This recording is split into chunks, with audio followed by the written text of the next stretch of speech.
Hello, everyone, and welcome to what is bound to be another fabulous Tuesday. We are back for Flesh and Blood, the TCG. Such a thrilling intro every time. Yeah, last week I streamed. Whoa, that was last week. I streamed by myself. Steven was stuck at home. I was stuck at home. The ice, the snow, etc. Obviously, we're not stuck at home anymore. Here we are together. But I played over webcam through our Discord channel. Whoa. Against multiple different opponents. You actually joined me for a couple. I was one of those. I played against you at least twice. Yeah. And that's so good. I'm shocked at how much I enjoy playing via webcam. Yeah, it's definitely better than Tabletop Sim for me. I told you I played Skytear over Tabletop Sim. Eventually you break down. My computer just doesn't run it. It's like an old, 2015 MacBook Pro, I think. And it's just like, it's trying to load all these assets, and I'm just like, it doesn't work at all. I look like Jonathan when I did that. He has that face as like basically his office 24/7. But then Mild pain. I played Flesh and Blood over webcam on a hotspot in the middle of nowhere in Oklahoma on 2 bars of 4G. Worked like a charm. All the people over 70, don't worry, it worked okay. And it was great. It was fine. In fact, I had it set up on the kitchen counter. I had a webcam on my wooden cutting board that I laid back against the wall. It's funny when I say it out loud. And then I had my little mic sitting on top of that cutting board. And then I had my computer over on like this little shelf coming off of the refrigerator. So I was able to look at everything and watch. And it was quite enjoyable. I mean, it felt really, but we talked about this. This game in particular is capable of doing it. And not a lot of games are. Because you don't build the board super wide, you don't have floating information, you always have to reference on your opponent's side of the board. The turns play themselves out and then kind of dissipate and then come back and dissipate. So this in particular is like remarkably well suited for this exact format. For this exact moment, weirdly enough. Yeah, strange. I think if you have just a somewhat basic understanding of the kind of cards that exist in the game, it's super easy to follow along and play. Like I rarely had to ask, like, what does that do again? And if I do, it's kind of cool. That's what I think I like about it versus TTS. If you have a card down and I don't know what it does, I hover over it, it pops up, and I'm sitting there reading it. Whereas across webcam, it's a little more like in person, where it's like, what does that do?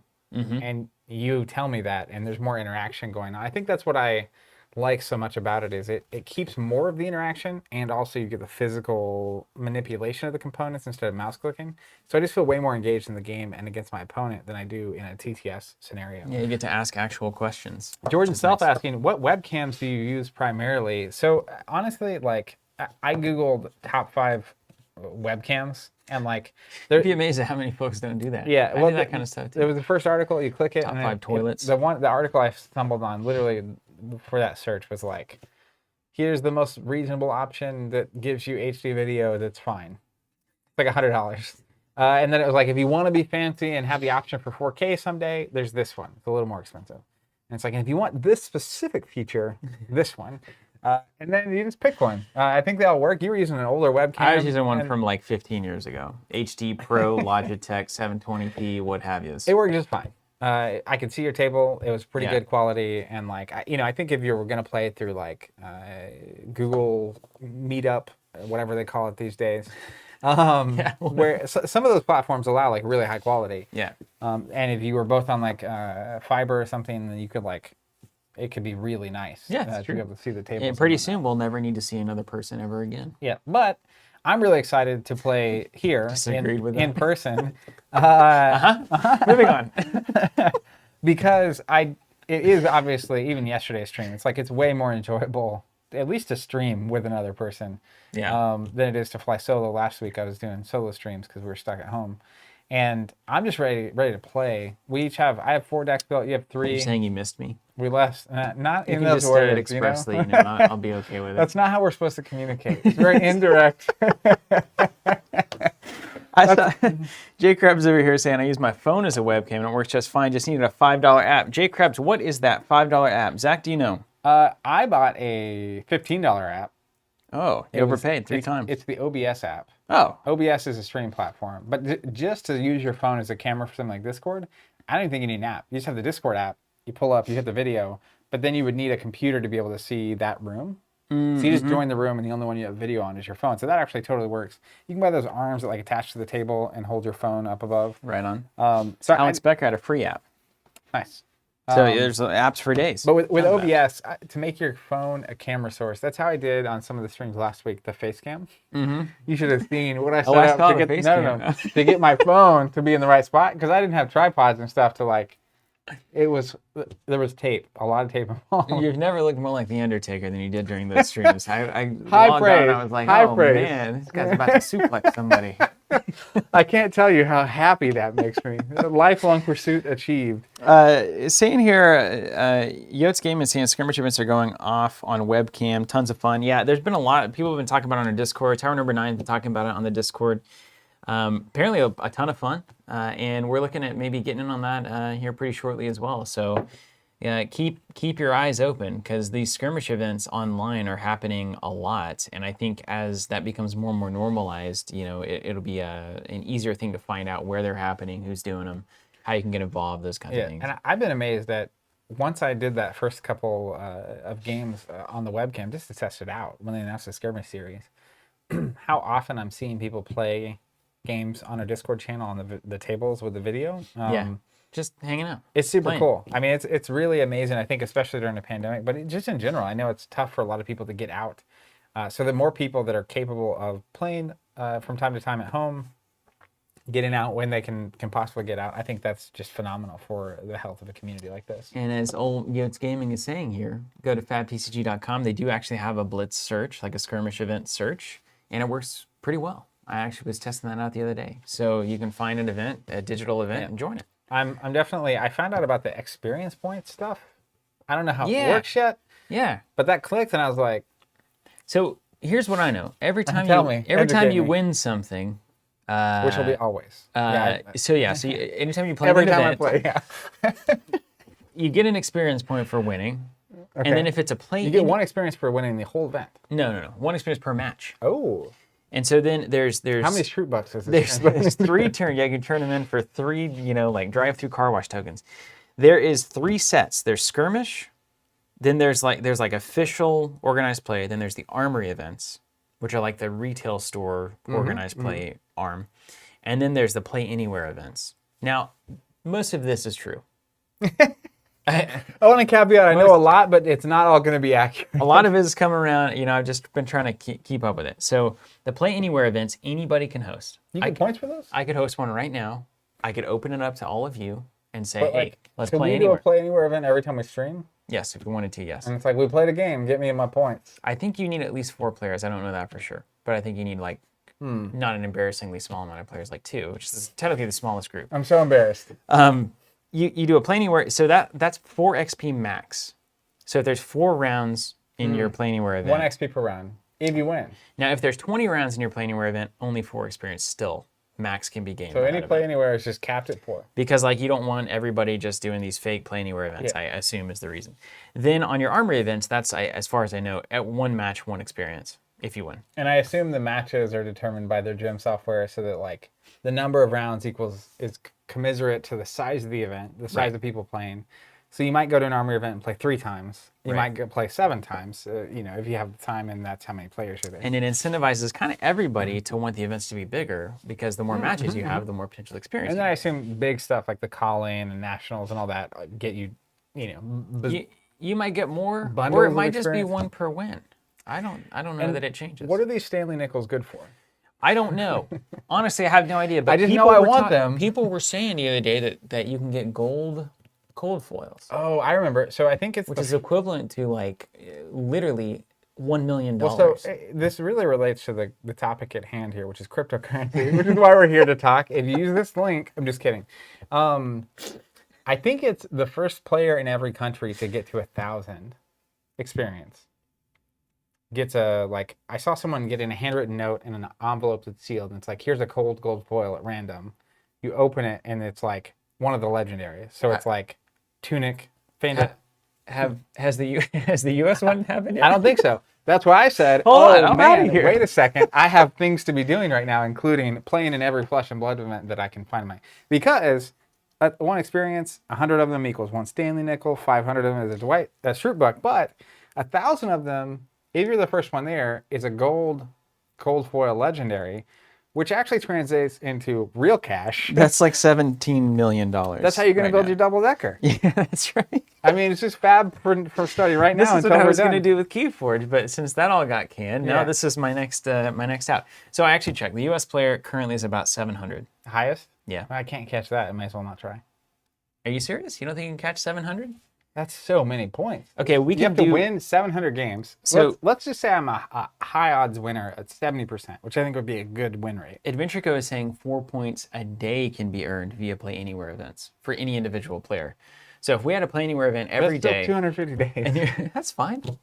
That's fine. There's no way. Old 750 is going to get there way before you play a Play Anywhere while you're playing a skirmish event. While you're playing, you have 3 games going on. It's like Queen's Gambit, right? Chess scenario. Yeah, you could do it. Is there any way to earn more points from less games? That's what I need to know. Like, can you win? Is winning a skirmish event going to get you more points? Let's see. Chat might help us. 3 times experience for Armory and Skirmish. See, here's what I'm talking about. That's all I need to know. I will be right back in 2 months. First person, it's 1,000 experience in each region, says Ian there. Is the U.S. a region or is North America a region? Also, I think Oklahoma is a region. No, but that would be sick, right? Oh my goodness. we would. If Oklahoma is a region, if you're out there, Legend Story, let me know.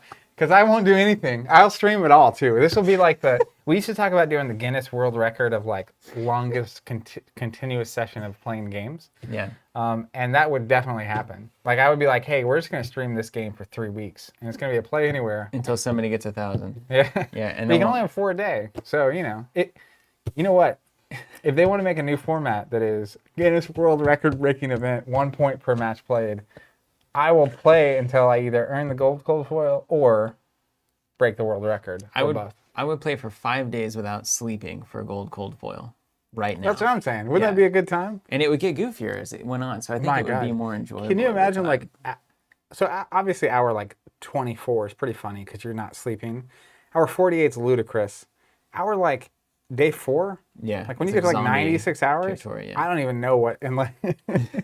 I would reach enlightenment with Flesh and Blood. Speaking of, are you guys here to watch us play or what? Hey, I want to read this comment. Red Tyrant. Talk about things? Red Tyrant on YouTube. Okay. Says, hey Team Covenant, I found your channel about 3 weeks ago. Oh, great. And I dug into a bunch of your VODs, video on demands, I guess. I think live streams. Yeah. So awesome to catch you live, and so glad that I found you. That's awesome, Red Tyrant. Glad you found us. How did you find us? It sounds like I have a marketing interest in that. Probably stumbled onto us in YouTube. Mehmet saying, Zach, you just need to play in every skirmish event worldwide. But, like, I was looking, Also, we don't need you to necessarily not do anything for Covenant either. I mean, the boss is just playing Fab for the next 2 months. But picture this. Sell the gold foil and invest it in the company. I just want to, yeah, that's right. See, we're off to the races. Let me grab an example. You wouldn't be able to rip that from your cold, dead hands. Let's say I got like a gold cold foil Grasp of the Arknight. Uh-huh. It's of no interest to me.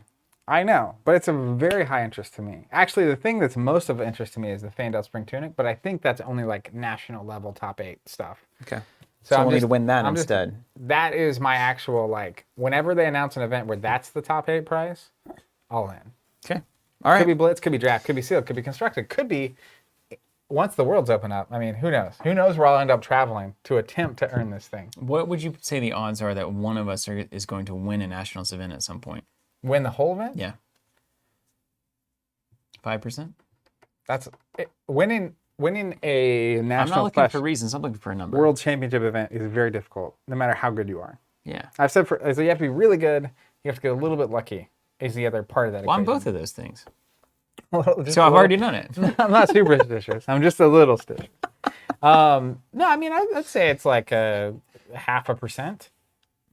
Okay. Odds of one of us top 8 in the nationals is like 95%. Well, if it happens, we'll come back to this video and say something on the comment.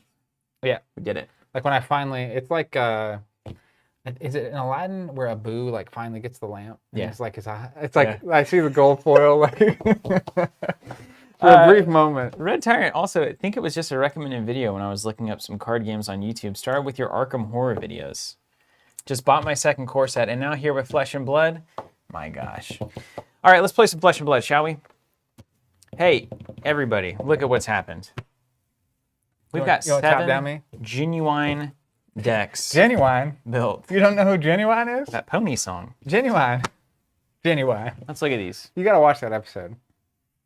All right, we've got Dorinthia, Azalea, Reinar, Zach Scott Bravo, Kano, Katsu, and Viscera. The only one missing is Dash. If you've been following the Discord, you'll know that I have had trouble even thinking about how to build a Mechanologist deck. Well, you just put in all mech cards and boost. It has to be more advanced than that. That's what I don't get it. It has to be more than that. I boost. I swear I boost. I just boost, right? Well, no, I just boost. There is no. And then I go again, and then I boost, and I go again, and then I shoot the gun. No, right? I shoot the gun. I pay the money. I don't know. It seems. I looked at the card pool, and there was nothing but attack actions at various 1/2 cost. With this classic is a 4 cost or a 2 cost for 4 strength, 5 cost for 5 strength, whatever it is. That is not what it is, by the way. But you get the example. Mostly true, right? Everything we said. And then they all had boost on them. And then every other card in the card pool said, if you have boosted this turn, and then it said, do it. Do better things if you've boosted. So I think you're just supposed to boost a bunch. And if you have mostly Mechanologist cards, you always hit. Do you have to have all? I mean, or you have to have opt, I guess. One of the two. So I was playing a game. A lot of my web, and there's some amazing comments coming out I want to read in a second. But a lot of my games over webcam were Blitz. A lot of people getting ready for the Blitz events and stuff, so they wanted to play it. And I played against a Dash player, and it was really interesting. So Dash can go get an equipment at the start of the game. Right. I think which equipment you get kind of dictates the vibe of your deck. Yeah. But the one they got is the. I run it in my Shiana deck. It's Give someone dominate? Start of the turn, you lose a counter, get 2 resources. Like it comes in with 2 counters, and then you get 2 instances where you get 2 free resources. Okay, so it just gives you money. Blitz is only a 20 health game, and so that's 2 free money around. And so it was basically like the way they would structure the turn was I was getting hit with a 7 to 10 damage attack twice a turn for the first several turns. That's good. And a lot of times by the time that token runs out, the 3rd turn hits, and they got something else weird going on. Okay. Technical core firing, all kinds of weird stuff. But at some point I realized if I just don't die, they're going to boost themselves out of their deck. So you just block the whole thing. Yeah, and I barely lost. But I got down to like, at the end, I almost had enough to block. And if I do, they just are out. So didn't we talk about how thematic it is? You can just run out of steam, literally. I think that's one way around them. But essentially it was like, that is one style where they're really aggressive and they have the resources and stuff. I haven't really looked too far into it. But I get a sense it's a very aggressive list. It's very much I'm the threat you have to deal with. But the Nationals Dash was apparently like control. Whatever that means. Yeah, I don't even know what it means in this game. We talk about that on the Discord too. It's like, here are your choices.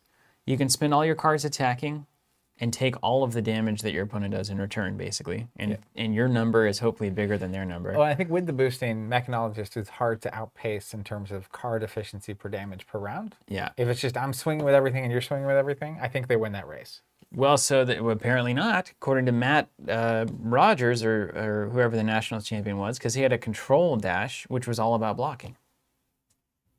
Really? So yeah, clearly we're not ready for Nationals yet.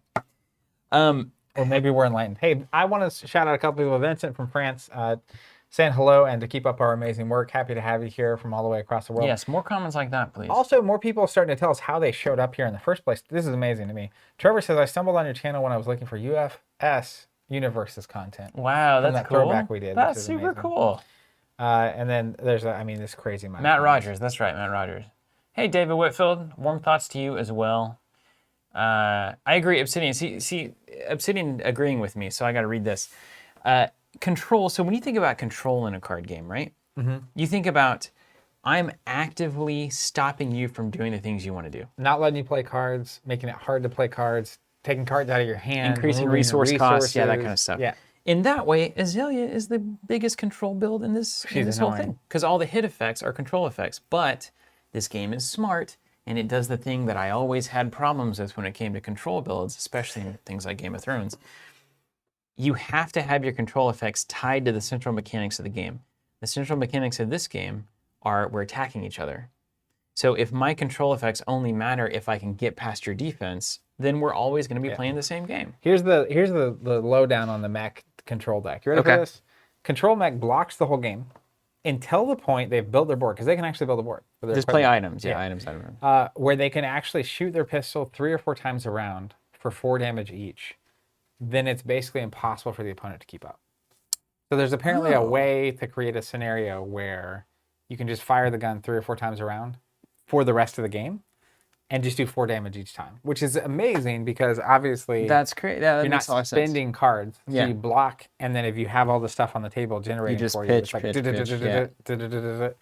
your opponent can't keep up with that. Okay, that's cool. I get that. I understand that. I kind of was working on like a Reinhardt build that was just like, can I get to the end game and just club forever?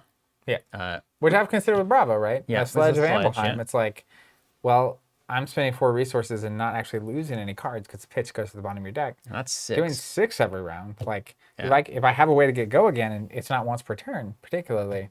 So I'm swinging that twice around. I mean, good luck. It's big. This is cool. Mr. APM saying, I think I found you all via your podcast. But how'd you hear about the podcast? Did you randomly just fall onto that thing? Ryan Roper, Warhammer LCG, Conquest, hello.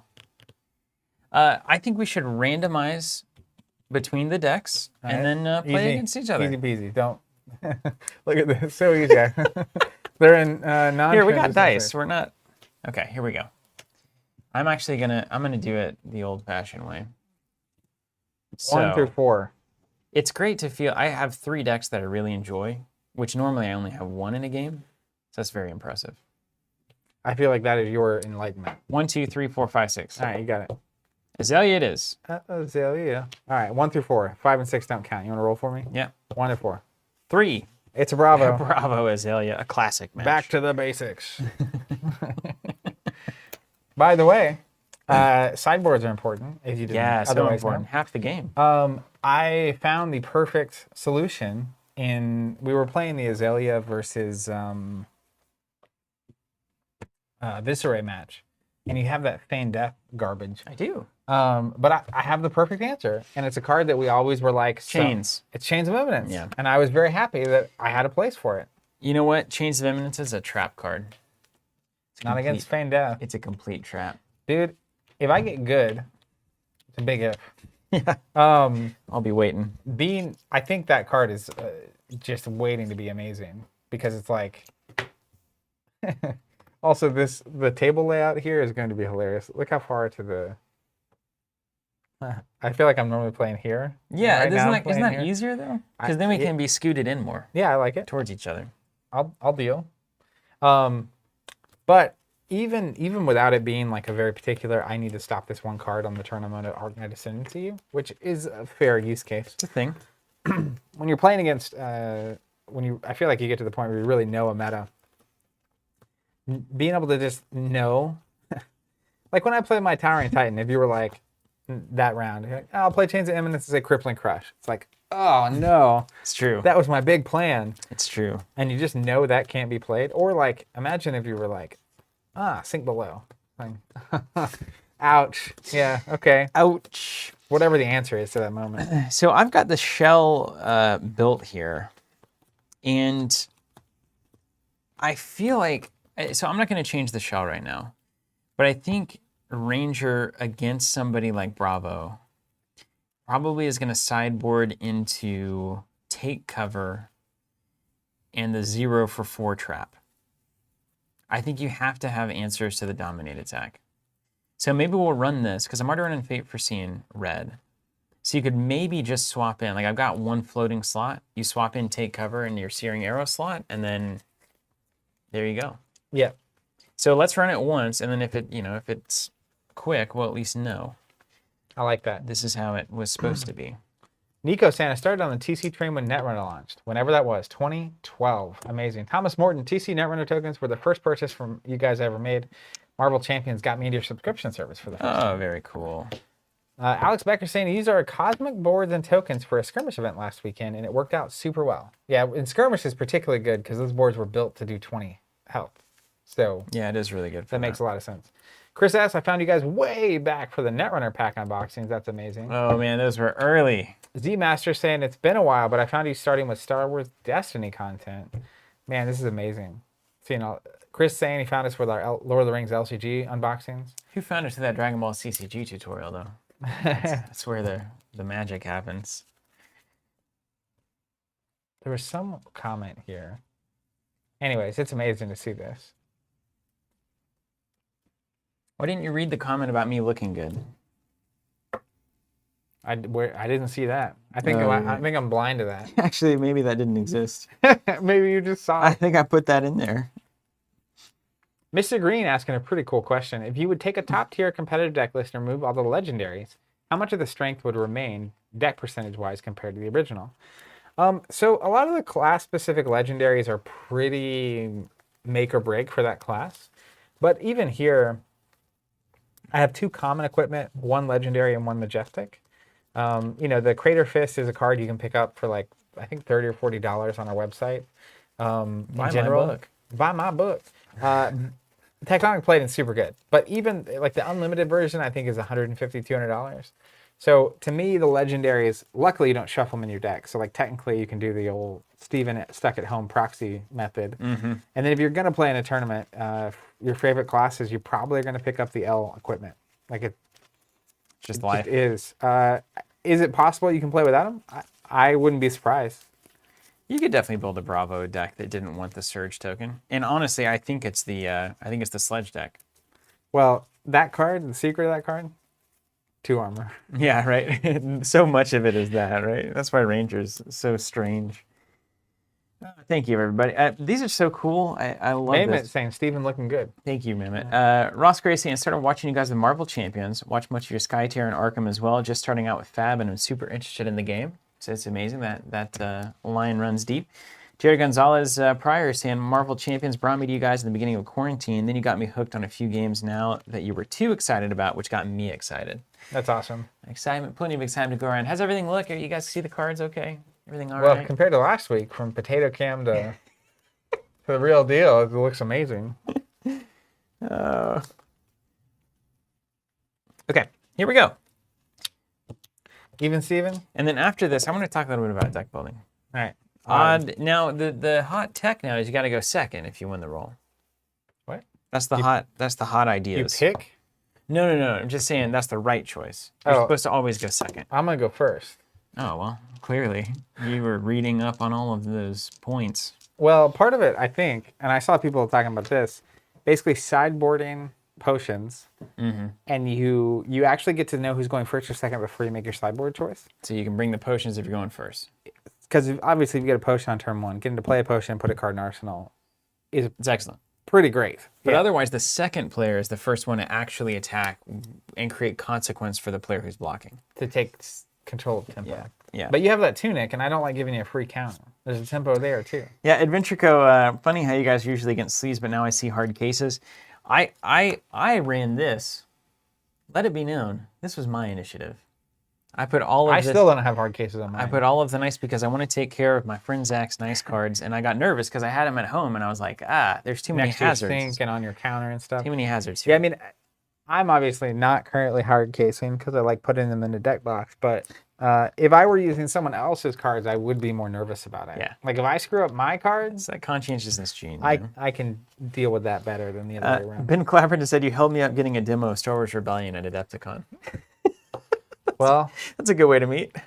we were making sure that That's super the funny. world could get a demo of of that game. Okay, you ready to get Yeah, what do you got? hammer timed? Yeah. All right, you're Azaleaing. I'm Azaleaing. Are you the realist?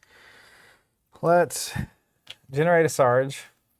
Ooh, last ditch effort. That's a For good one to one. pitch up front. 2. Yeah, I don't want it now. And then I will swing with the hammer. A free mulligan? Yep. Spend those cards. I know, Azalea. You only got so many arrows in that deck. Don't mind if I do. Paying for it here with another 3-coster. So spend 2. Need to generate 1 more. Generate 1, 2 floating. 2 floating resources. 6 damage hammer coming at you. You're just going to pummel it. What are you talking about? It's actually tough. Nico says, someone get that hard case in a Ziploc bag. Stat. All right. All right. That's fine. I'll block for 3, 4, 5. Take a punch. One? A pass. Yep. Turn off those Scar for Scars.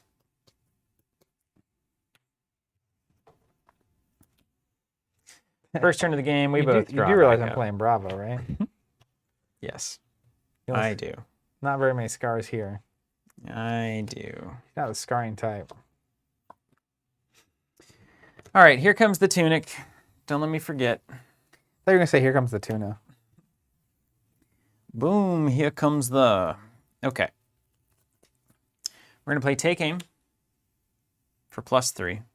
That's going to reload a card into Arsenal. We're going to Crunch Wrap Supreme. Turn a Plunder on face up. Reveal the top card. It's a Lunging Press. Do I want to opt out of it or not? That is your option. I'm going to opt it to the bottom. Mm-hmm. Then I'm going to play Ravenous Rabble. Reveal the top card. It's a 5 damage attack, -2. So it's going to be a 3 damage attack, courtesy of Yellow Sleep Dart. Yeah. 3 damage coming at you.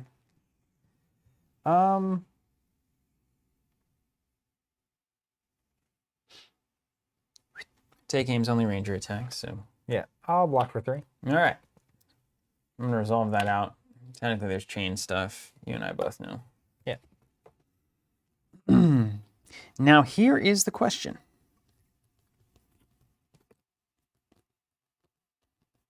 Yeah. Play Plunder Run. +6. We're going to Redliner Searing Shot, and then we're going to shoot it for 0. So it's a 10 damage attack coming in. If it hits, you lose a life, and I will draw a card.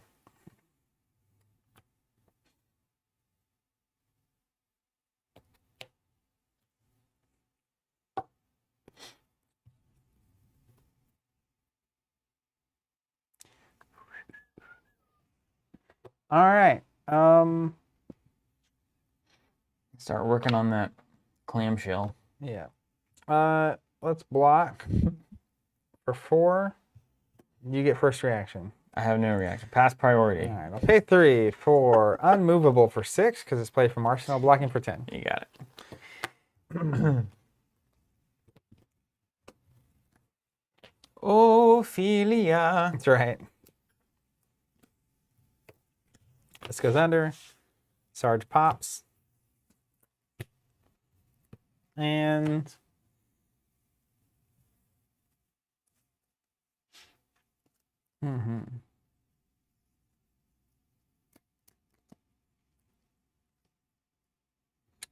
I declare. It's also, I've been playing that Brute deck so much that like I kind of forgot what I'm supposed to be doing.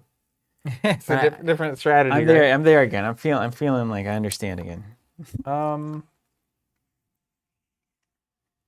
Let's create a Sarge.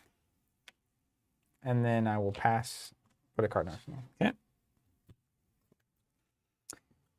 Tunic. Up. Take Aim.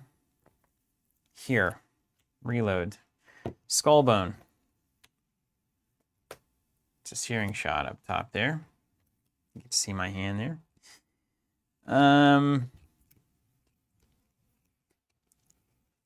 Let's play Plunder Run. So we're currently at +5. Yellow Plunder Run. Yellow Plunder Run. Thank you, Zach. Let's Redliner a Sleep Dart here. It's Azalea's ability.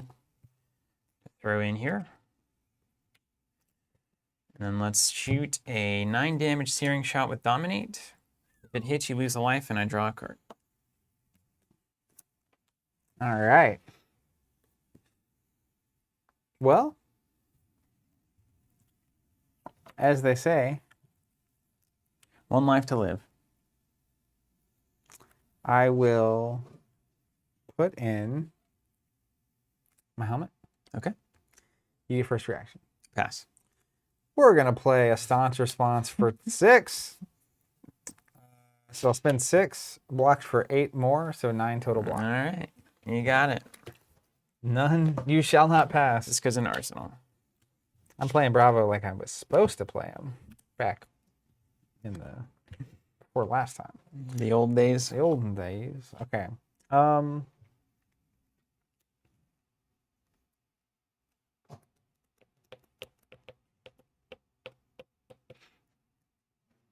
Let's just swing with my hammer for 4. Mm-hmm. A little poke. Poke on. I'm gonna put no cards in. Okay. Passporting back to you. I'll pass. I got a Fate Foreseen for 4. There it is. Throw that on the bottom.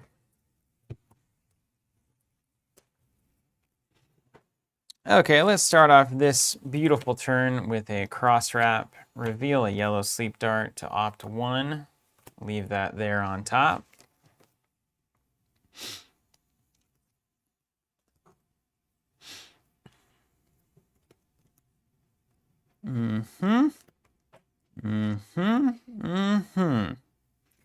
Uses his ability. Your hamstring shot. Coming in from downtown and the tunic resource just while we're there. And then generate 2 with the yellow hamstring shot. Pay 1. Got 1 floating. Josh Hogan asking, quick question. I'm moving in about 6 months, so I'll receive my Monarch subscription at my current address, but how do I make sure I get the next release at the new address? So if you go on your account page under subscriptions on the website, you can always change your address. So as soon as you move, I definitely recommend filing the USPS change of address form and then also updating your address on the subscriptions. Otherwise, you should be good to go.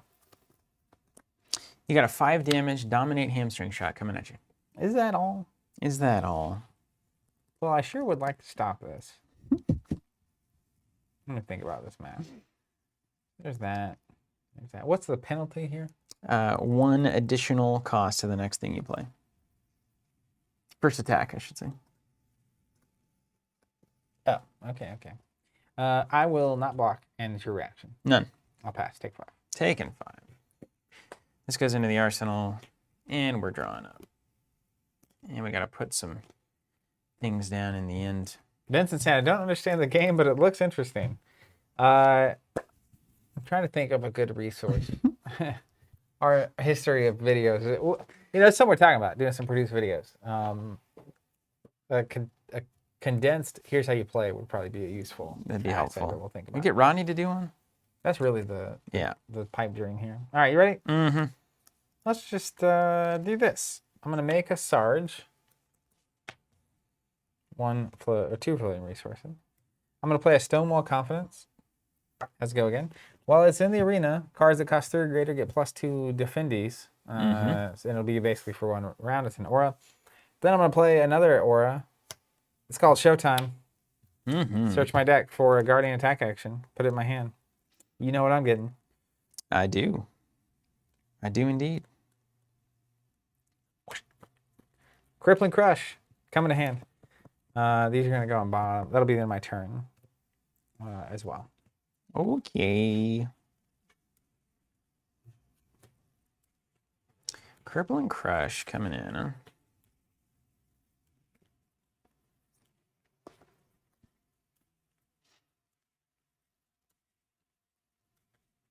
Okay. Red Tyrant saying he watched the first video we did on Flesh and Blood and understood it pretty well. Granted, it was a long video. Well, let's start out showing you Red Plunder Run with the Cross Wrap Supreme. Isn't Derpy Guardian just crazy? It's just what I'm used to. Yeah. It's the only thing I've ever really played against. It's just derps. That's why I played against Ninja the other day. I was like, oh, cool. He's actually attacking me. Let's play Red Whisper the Oracle. Op 4.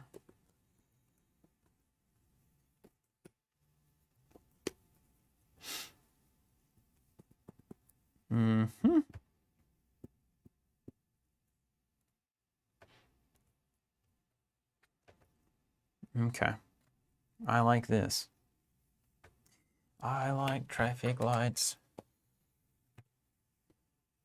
Okay, we've got some weird... Now, we need to actually think about this for a second. You've got +3 or +2 on cards. So most of them are going to block for 5. Yep.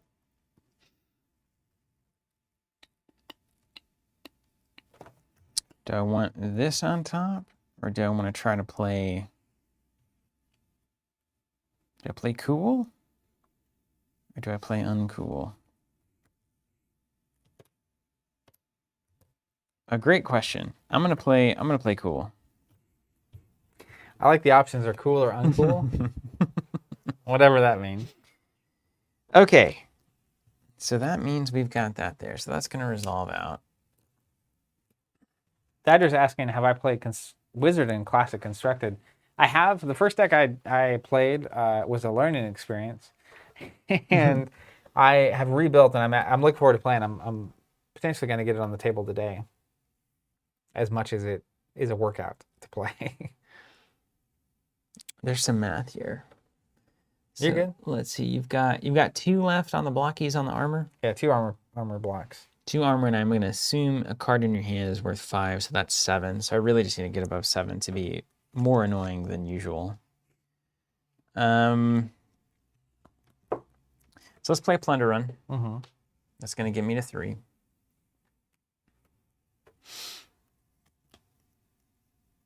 Yeah, let's keep being annoying. Annoying's good. Surely you don't have any 3-cost reactions. I mean, you could have like that staunch whatever, but that's fine ultimately, I suppose. The unmovable is a 3-cost reaction. Yeah. All right, so let's do Redliner. Throw a Sleep Dart in. Red Sleep Dart, that's one that blinks your hero. Why would you want to do that, man? Right now, I don't want you to have Dominate, if you can imagine. Then we'll do Generate 2 and come at you for 8. Oh, no, wait. I got to do this first. Azalea. This was the being cool phase of this. For the Remorseless, and I'm going to send it at you. What's Remorseless do? So you lose a life every time you play an action next turn, and defense reactions can't be played from Arsenal. Okay, this is an 8. It's an 8 coming at you. Without go again. No go again, no. But you draw a card if it hits. That's right. And it doesn't blank me anymore. No, it doesn't. All right, I will pass. You get first reaction. None. I'll pass. Take 8. Taking 8. I'm going to draw a card. I'm going to put it in Arsenal. All right. And then I'm going to draw actual cards. Showtime will trigger. I get an extra card. Seismic Surge triggers, so -1. All right. I got my Perch Grappers ready. Got the drop kick. Ready to go. Soak 2.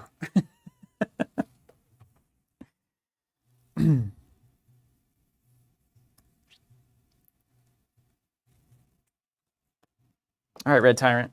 Good luck with the kids.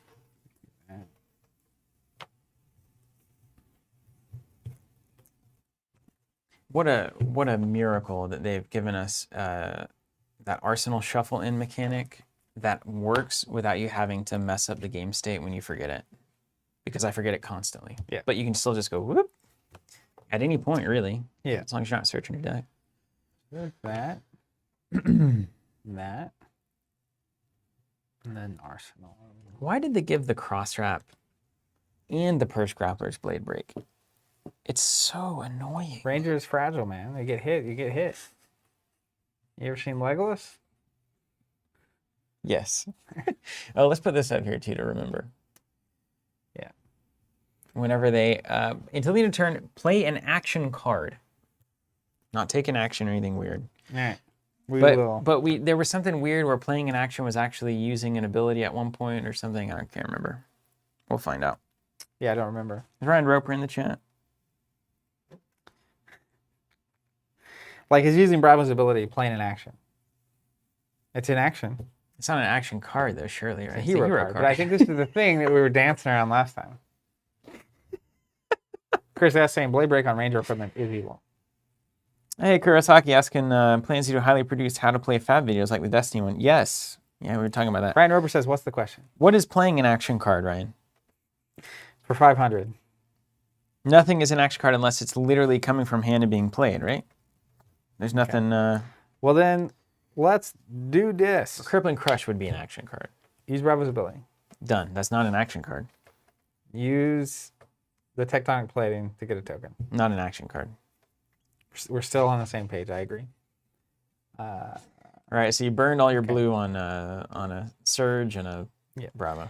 Now I'm going to play Crippling Crush at -1 because of the previous Surge token. Yeah. Cost me 6. So I'm going to pay 6. Mm. So you have an 11 damage Crippling Crush with Dominate coming at you. Mm-hmm. Deals 4 or more damage, you have to discard 2 random cards. Mm-hmm. And you got no money currently? No floating money, 1 card in hand, 1 card in arsenal. So that could be a pummel there. Could be. Just really to end your good times. But you're way ahead on health, so what's the risk? What's the risk? Oh, and I will take a damage. There, 1 action card. And the pummel would be a 2nd damage. Isn't that a reaction? That's a reaction card. Not an action. It's a reaction. And is a square rectangle or is a rectangle a square? I really just don't know. Technically, reaction does have action in it. The word is there. Agreed. Unlike unnameable, which doesn't have a name in the word. Missing a letter. All right, if you got a pummel, it's just going to be bad for me, and that's fine. Perch grapplers. Oh, my knee. Perch grapplers for 2, salvage shot for 3, and then I'll pass it priority over to you there. Blocking for 5. In your reactions. You about to play a 4? Yes. But wait, okay, you can defend react from the arsenal. Go ahead. Oh, I sure can. Fate Foreseen for 4. Okay, I will let that trigger. Opting 1. Okay. Leaving it. You're at what? 9? 9. I will react, as you might expect. I will play a yellow pummel from arsenal, 1 floating resource, +3, and if it hits, you have to discard an extra card. So currently taking 5. I'm at 14 to your 9, so you'd be taking 5, yes. Yeah, I got no tricks there. All right, take 5, discard 3. Done. Yeah, classic. Discarded. Taking 5. Going to 14. Consider it weathered. And the boots are dead. You definitely won that exchange. Yeah. So far. I draw my cards. That's my turn. Nothing fancy I can do here with any of this stuff. Yeah, no, pass. Okay. Well, Seismic Sarge triggers, and we'll just continue down this barreling race. Barrel on. That's going to cost that. I'll create another Sarge token.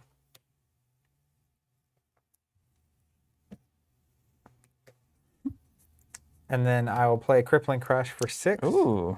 Or no, I'll use my Dominate ability. Then I'll play Crippling Crush for 6. Okay.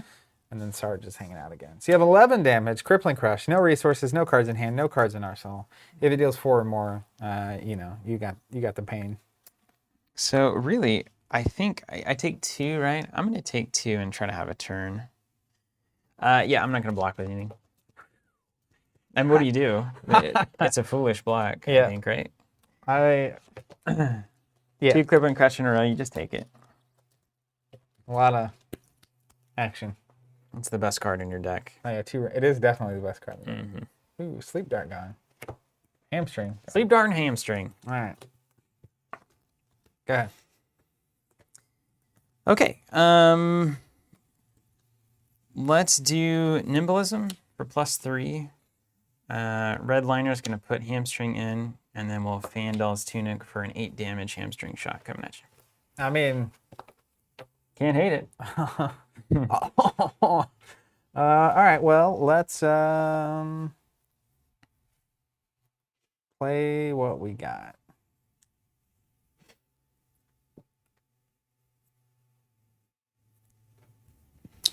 Play the hands that was given to you. We're gonna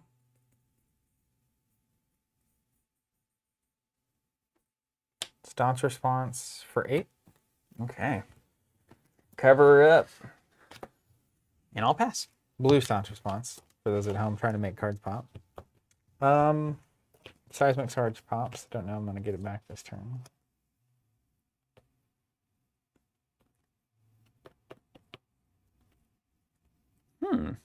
It's an interesting thing.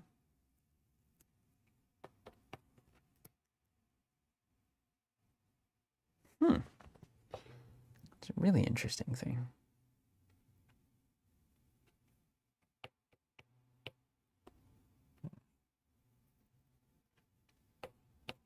You do anything? Thinking.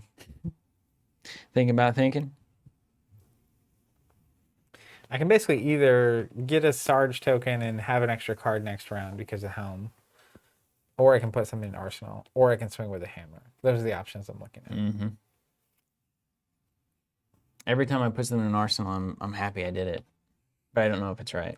I mean, Arsenal, I feel like I'm Arsenal, playing better. given that this card's not that great, yeah, don't do it then. -1 and an extra card is kind of like having an Arsenal. It's a little more limited because I can't defend reaction from there, but I can't. It's not a defense reaction anyway, so it doesn't really matter. I see.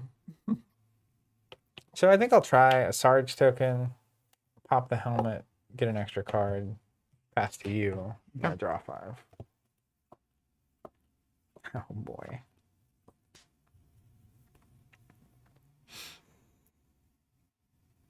Okay. Tunic. This is a weird one.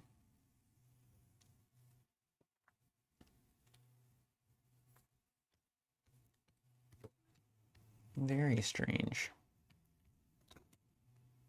Very, very strange.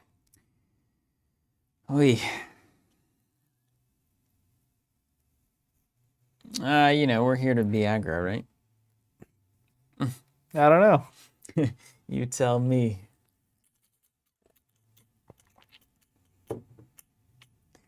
Yeah, let's keep it rolling. Let's take aim here. Wait, what happened here? My whole hand. I don't know what is this even? Was that your discard hand? Yeah, probably. It's gone. Deck's getting thinner. That's pretty amazing. Like if you look at this. Yeah, you spend the money, you spend the money. Okay. It's interesting. Ooh, that's really interesting.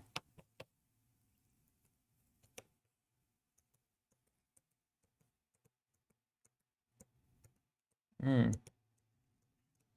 don't really know where your denominations are. Methodist. Ha! Play Plunder Run. Yellow. Yellow.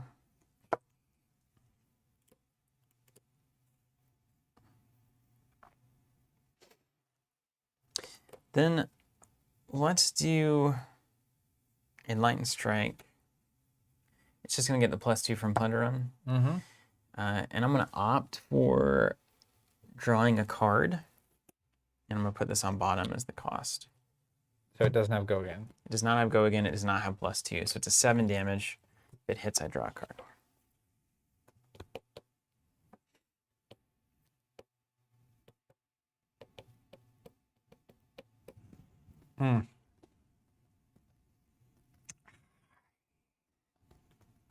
This is actually really interesting. Whether or not to defend. This is So the end of your game. This is your end of your turn, right? Uh-huh. So Yeah. I may show you my hand just to tell you what I'm thinking, because I think it'll be fascinating. So there's 2 lines that I'm looking at. I could just take 7, go down to 19. You get your extra card. You put whichever one in Arsenal that you want. If I do that, my return volley is Mage Master Boots for 1. Spending this to get it. Use the 2 floating resources for his dominate action. Then this go again actually gets me a potion in play. I love go again in a potion. And then I also get to play a Righteous Cleansing with Dominate, a 10 damage attack with Dominate. So I take 7, but I have a 10 with Dominate coming at you. And a potion. And a potion out. And if it hits, I get to look at the top 5 cards, banish 1 named card, however many copies I can find. Alternatively, what I could do Catch on a double potion. That's nice. is block for 6 with armor, not take the damage. Give you only that card as an option, which you were drawing. I don't, there's reasons you might be looking for specific stuff to put down there. Take 0 damage. Then on my turn, literally drop a potion. Or use this to drop 2 potions. That's cool. And have taken no damage at all. Or play a potion and also swing with my hammer. And still take no damage. So I at least get a hammer swing. I don't know what the right option is. There's somebody does. Maybe. So Let me think about that for a second. If there's a way to get the 6 damage hammer swing, which I don't think there is, and to prevent all the damage. So, you know, it's a time for choosing. That's Nick says damage and righteous cleansing. I don't know. Because let's say... Mehmet says 2 potions in play. Let's say you have... let's say you get a defense reaction. So then my 10 damage dominate is probably going to end up doing 3 damage. Because you'll block with a 3 and defense react for a 4. So I don't get my trigger. I get you down to 20 and I'm at 19. Mm-hmm. But I do have a potion out. Mm-hmm. That is the exchange there. And you're not exactly flush with cards. You're about halfway through your deck at this point. Mm-hmm. Those 4 cards, I don't know where these came from. That had to have been your hand you discarded, right? Yeah, they're right there. If I ran out, that's why. Yeah, because you only discarded 3 at random. That one time. Yeah, and then I nimbleismed and shot the hamstring shot. Yeah, I don't know what those were. It's confusing to me. Yeah. So I think what I'm going to do is... It's time for choosing. Stick to the plan. I'm going to stick to the plan. Okay. So I'm going to block for 6. 6 only. Or 6 plus an armor piece. So 7. So 7 total. Yeah, blocking for 7. That's good. All right, so more token here. This goes away. Throw this boy in arsenal. Because the theory I'm really testing here is like this pop. Just block when you can. Seems like a good strategy. Yeah. And then I think I will do this play. This goes away. I'm going to use my Mage Master boots with 1 floating. And play 2 potions. All right. Double potion bravo. Here we go. Because the other thing is I know I haven't seen my Towering Titans. So, like, I have an interest in being prepared for that moment. Okay, let's take a look at this. Tunic. Let's go ahead and cross-trap. Show you in Light Strike to opt this card.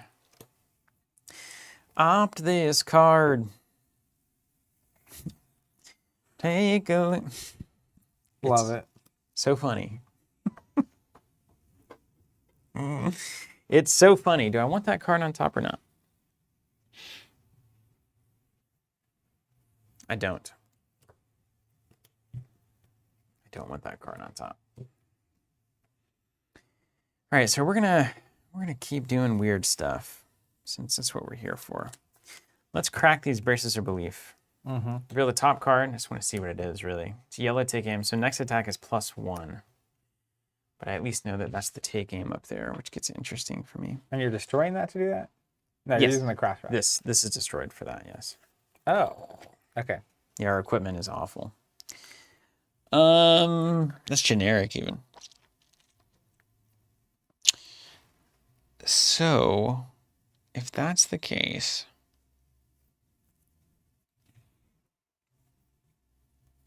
All right, let's play the Enlightened Strike with Go Again. And we're going to put this card on the bottom of the deck.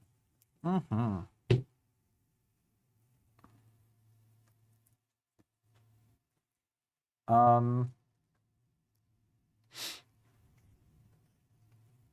going to block for 3. Okay. Take 2. Take 2. We got Go Again there. We're going to redliner or redden the ledger. And then we're going to pay 1. Plunder run. Got 1 floating. We're going to swing for 5. If it hits, you can't play more than 1 action during your next turn. Okay. I will block for 3. Pass to you. Pass. Take 2. Take 2. And then we'll put this in the arsenal. All right. We did it. It's on my turn. I'll play a potion, put a card in arsenal. Woo! Here comes the big moment.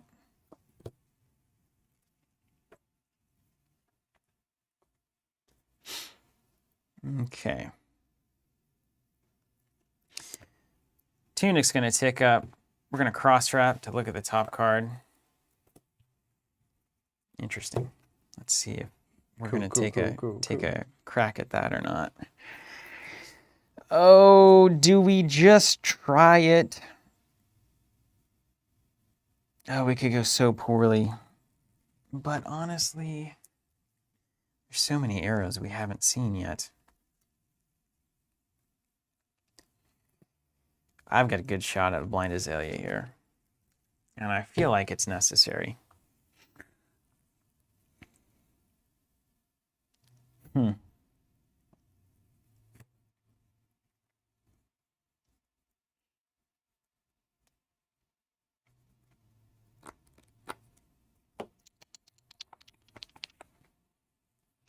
Yeah, man, I'm going to do that. I'm going to do it. I think there's no way around it.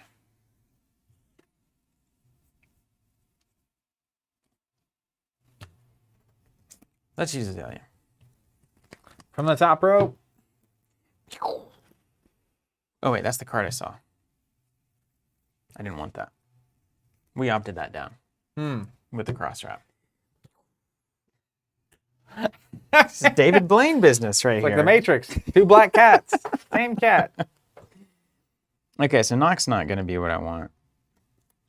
I mean, it's fine-ish. You can play it and go get something and put it in Arsenal, right? Just No, you wish it worked like that. You put it on the top of your deck. Oh, I do wish it worked like that. Okay, well, we'll at least play it.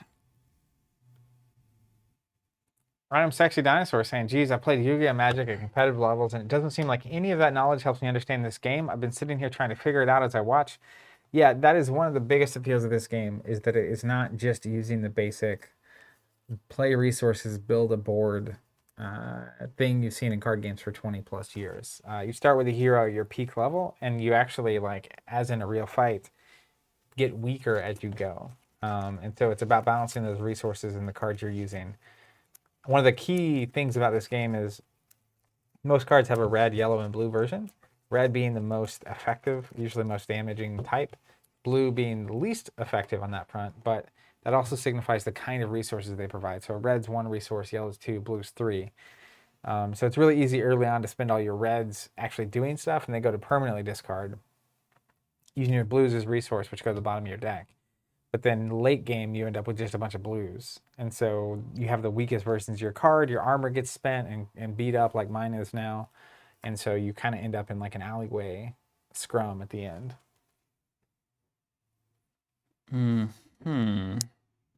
What's the best break point for you in terms of defense? What is Guardian like up to? So I have a lot of 3s. Yeah. My defense reactions are the beefies. What are they? It's 2 for 5, where I can pay 6 to make it an 8. 5 or 8. And then there's a 3 for 5. If from Arsenal, it's a 6. 5, 6, and 8 are the bad ones. But you know, like it's weird because if I mix in a 3, you can cover most. Yeah, or a 1 here with the armor.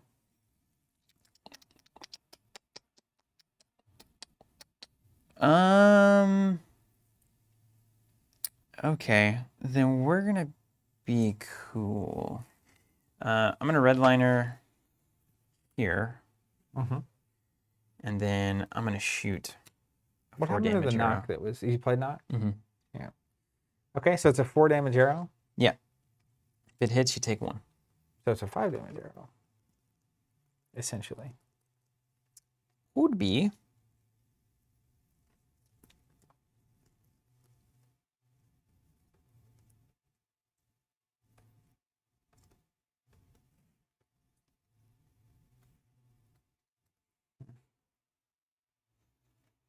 Or perhaps not.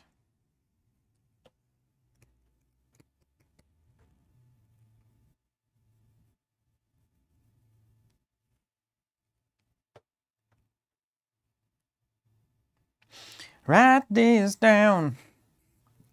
Take me.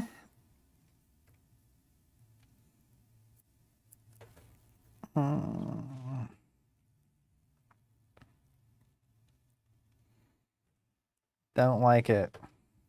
I'm trying to be as annoying as possible because at this point, I don't think I can do anything that isn't a high attack dominate attack. Because I'll just lose over time. Yeah, it's not enough Mm-hmm. to make it happen. Oh, I gotta really be careful about how I use these potions.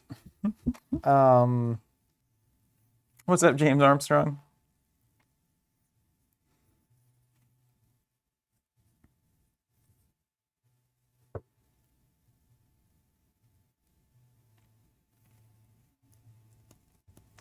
So I think this is the best play. If I block here, and then what's this even? Oh, okay. So then there. I think that works. Yeah, I could be doing this all so wrong. Jesus. Great feeling.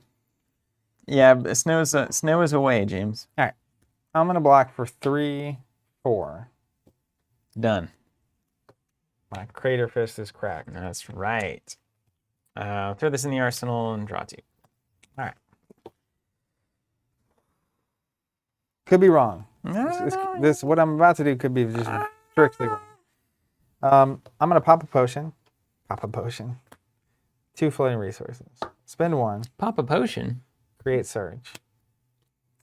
Then I will spend another potion. Spending 6 more to play a Towering Titan from my arsenal. Mm-hmm. Next round, my first Guardian attack action will be +8. Here comes the business. Then I'll put this in arsenal and pass the turn to you. Needs more increase the tension. The tension is very tense here. I think you have to sideboard. I'm just thinking about, like, this whole game has been like, what do you sideboard into? At least 3 increase the tension. That's the one you can't play defense reactions. It's like, that's probably necessary against Guardian. They've got it all. The defense. All right, I'm going to cross trap. James Armstrong makes a good point. He says, that's a lot of potions you got there. If only there was a convenient way of storing a lot of liquid in a single container. That's a good point indeed. So I feel like I'm about to blind Azalea again. Could be good. Well, I think you just have to. In the worst way. Like, this is just the wrong way to do this. Cold Pizza saying, just getting on, no fab boards today. Messing with the D20s. We haven't had much. Production kind of got shut down with the ice and snow. So the next round of prototypes and whatnot haven't been made yet. So exploring all the various ways of tracking to see what we think is the best way to do it. Chris S. saying, spin downs work well on the table, but they are very hard to see on stream. Noted. I can't do this blind Azalea nonsense. But it's so set up for an arrow. I could look at my odds if I really knew. I'm not going to do it. I'm going to think better of... I'm going to do better things. All right, let's take aim for +2. Reload into this. Doesn't much matter. Let's take aim for +3. Reload into this. Let's poison the tips. For a discard if it hits. Reload into this. None of the reloads actually matter. Nimblism. Redliner into this. Tunic. For 5, 6, 7, 8, 9, 10, 11, 12, 13. If it hits, when you play an action card, you lose 1 and you cannot use defense reactions from Arsenal. And then you will lose a card out of your hand. Of choice? No. Yes. Used to pummel, rather. It should be random.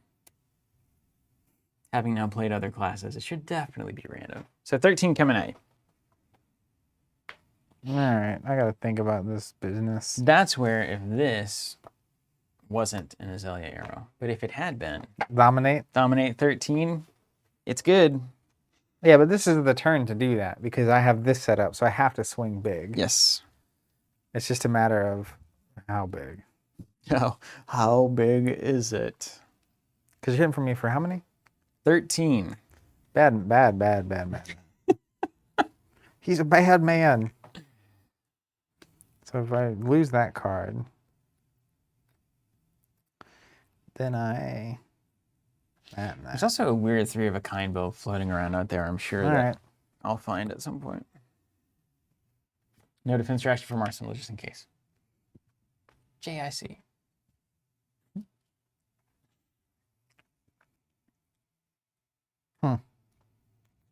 It's really interesting. You just take 13, right? Inevitably, yeah. Yeah.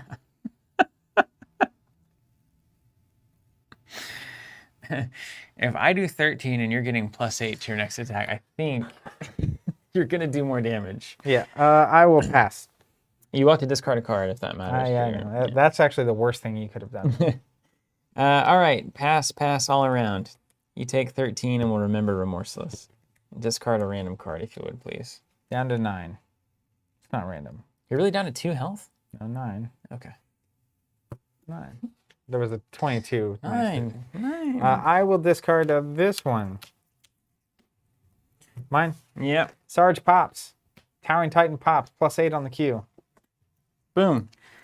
Triggered a potion. Use Bravo's ability. We got Dominate. We're going to do a Righteous Cleansing. Lose 1 life. Down to 8.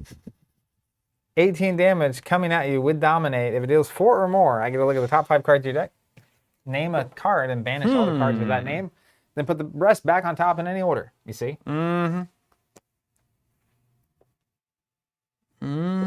James Armstrong saying, did you guys catch any of the skirmish events that have been running this week? I haven't caught any, but I've been hearing some reports from it. Apparently going very well.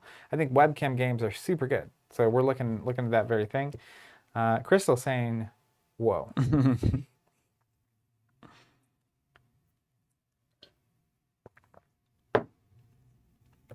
Okay, you didn't play anything from Arsenal, did you?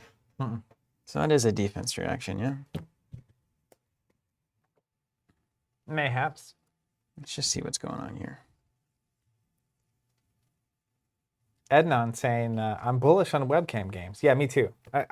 It's amazing how much I enjoy that and how easy it is to play people from all across the world. Ednon saying the rapport between you two is just hilarious. We've been doing this a very long time. And still longer than these cameras were running, let me tell you. Still willing to be in the same room for hours at a time. Oh, mercy me. Ventrico saying, I hope there's a TC skirmish in the works. Well, stay tuned. You say mercy me? Mercy me. I haven't heard their music in a long time. Mercy me. All right, well, right back at you, buddy. Not blocking anything. Oh, hot diggity dang. Going on to 5, it's fine. 5 to 8. All right, let me see the top 5 of your deck. One of the few cards is very hard to execute on a webcam. Learn that. Almost impossible, yeah. Woo-wee. What's up, Van? Yeah, so chess is great. Well, chess is ultimately a flawed game because it's very solvable. There's no random variable involved, which is a bummer. Well, that's why computers can do it. I'm going to banish Sleep Dart. Oof. Do they count as, it's just named? Yeah. And name a thing, and then all that card goes away. Aww. One or more. The end of my game. No. Then I have to decide which of these to give you and in which order. It's pretty saucy. If it makes you feel better, it will 100% not matter. Because I'm about to shuffle my deck. Oh, so bummer. If you don't want to think about it, just... Bummer, dude. Just don't. Ruin that fun. I was having such a good time with it, you know? All right. All right, over to me. Knock the death whistle. Search my deck for an arrow. Put it on the top. Real question is how many are left? It's remorseless. I have to assume that's still in a defense Do you regret nothing? Are you remorseless? Call this number. Write this down. Take a look. It also has a reload, so I'm going to reload. All How proud we are of all. Let her run from the thing there. Oh, no, this could go poorly. Redliner going to put red in the ledger down there. Azalea is going to put Remorseless in its place.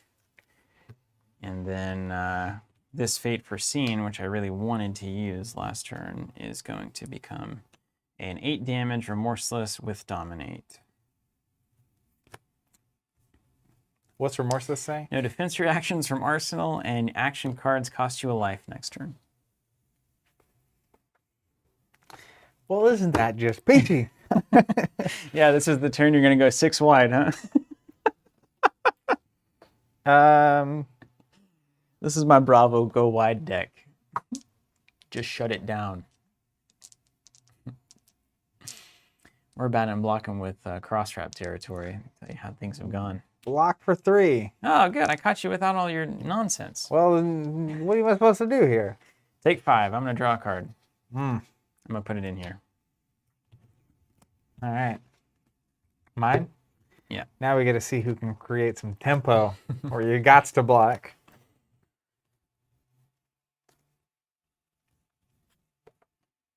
Okay. Team Bowl.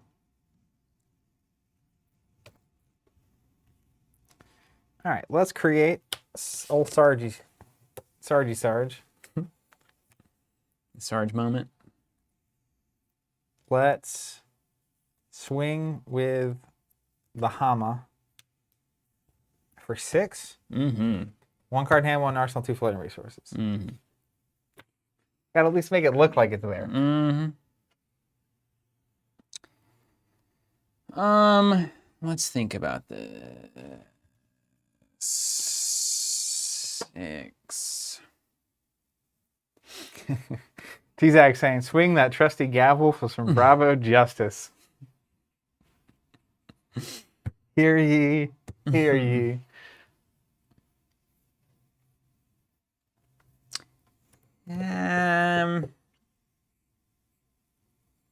All right, so let's see. What do we say? We say play to the outs here.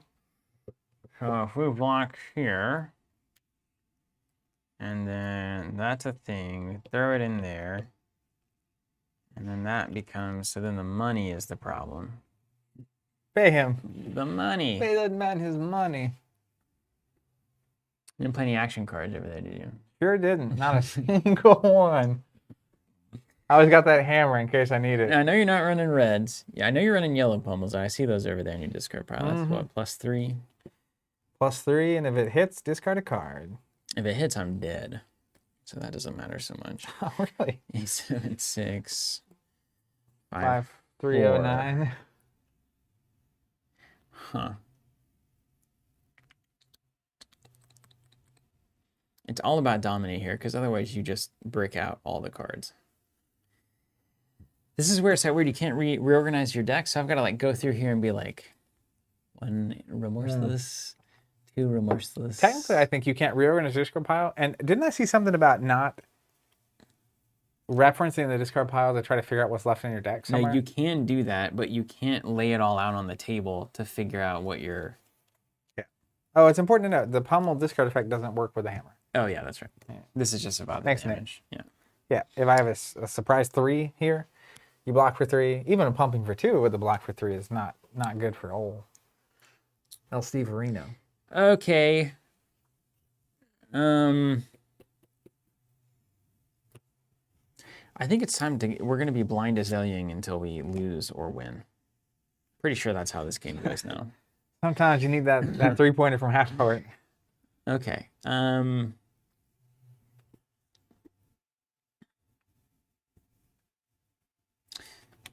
3. Mm-hmm. Oh, yeah. Bring in the tunic. I think it's time for the tunic to go here. 4, 6, 2. I wouldn't die. Or is it just cross wrap? No, I think cross wrap's more important. All right, let's block for 4 there. 4, you say?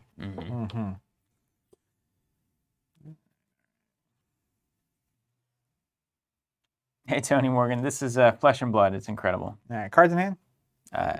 3. I will spend the 2 floating on a blue pummel. Oh, right. +2. So it's +2, we're at 8 damage. All right, 8 minus 4. Taking 4. Well, I did it. We were so close. We were on the verge of greatness. I will say, I put in last-ditch effort in this deck, thinking, oh, I'll get to the end of the game. It's blue. I can use it as a resource. But I never have low enough cards for that card to... it's always a blue. Yeah. But it is never what I need it to be. Yep. That pummel's been sitting there for a while. Mm-hmm. All right, let's... that was the turn you made me discard a card.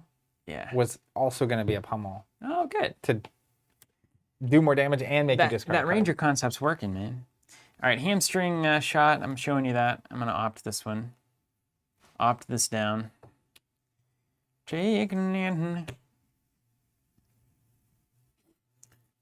Write this down.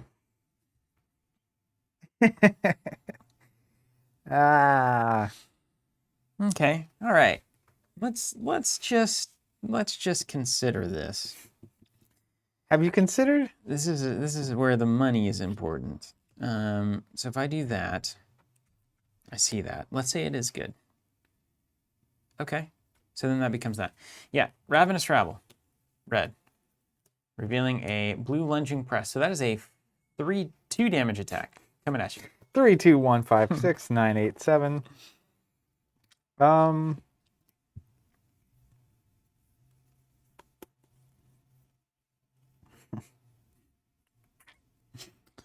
You know.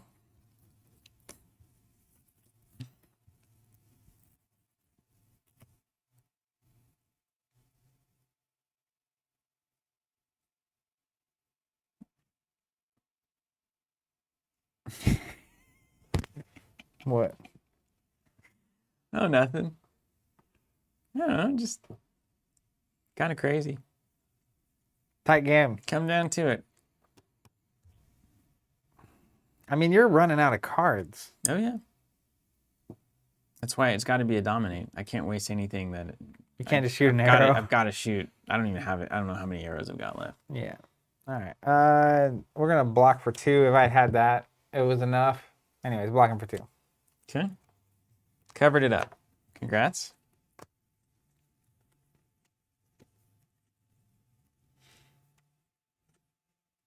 Okay.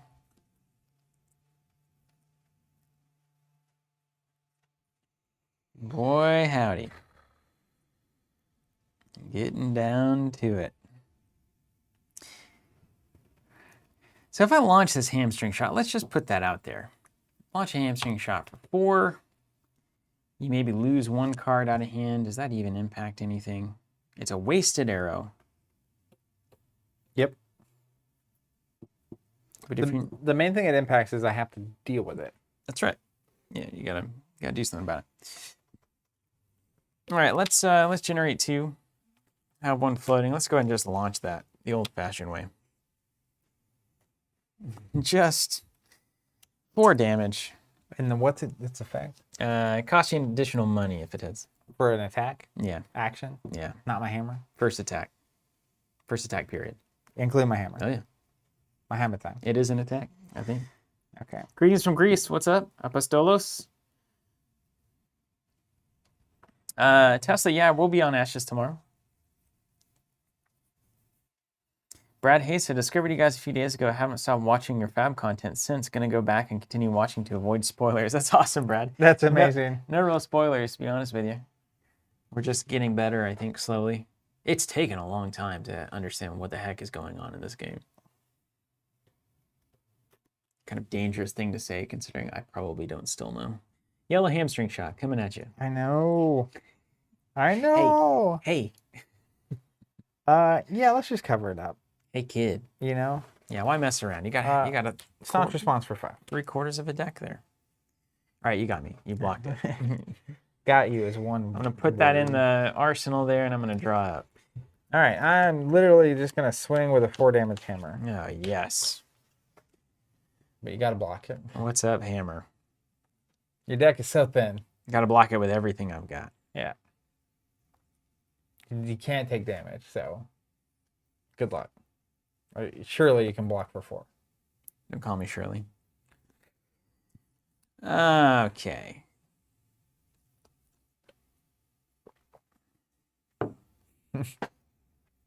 Obsidian says, what's funny is I think you both had a blast playing and growing into the skill ceiling, even though you're still asking if you even know what's going on.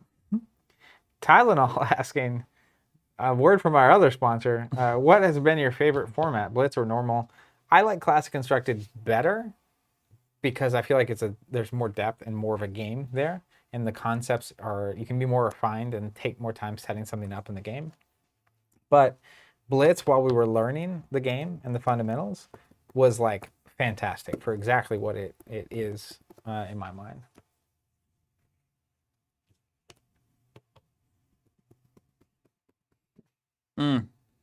Gross. For 4 there? Just 4, man. Card and Arsenal, though. So if I have a free attack reaction, I got you. Dead to all rights. Isn't that funny? Once you're at 1, a 4 damage hammer is pretty annoying. Yeah, it's just like, when you think about the disadvantage of Ranger having no weapon, it's like, I'm not sure. Yeah. But also, like... Not sure that's right. I mean, interestingly, I think the strategy of blocking a lot and having big defense reactions with the Guardian. Yeah, you gotta have the tension. Block for 4. You got it. On the nose. All right, cross wrap. Let's move that to the bottom. It's blind as Elliot time, ladies and gentlemen. Here we go. Take aim. Do you even know if you have arrows left? I don't know. Take aim yellow, +2. +2. Put this under. And you already cross-wrapped? Yeah, I just opted it down. Yeah. Reload here.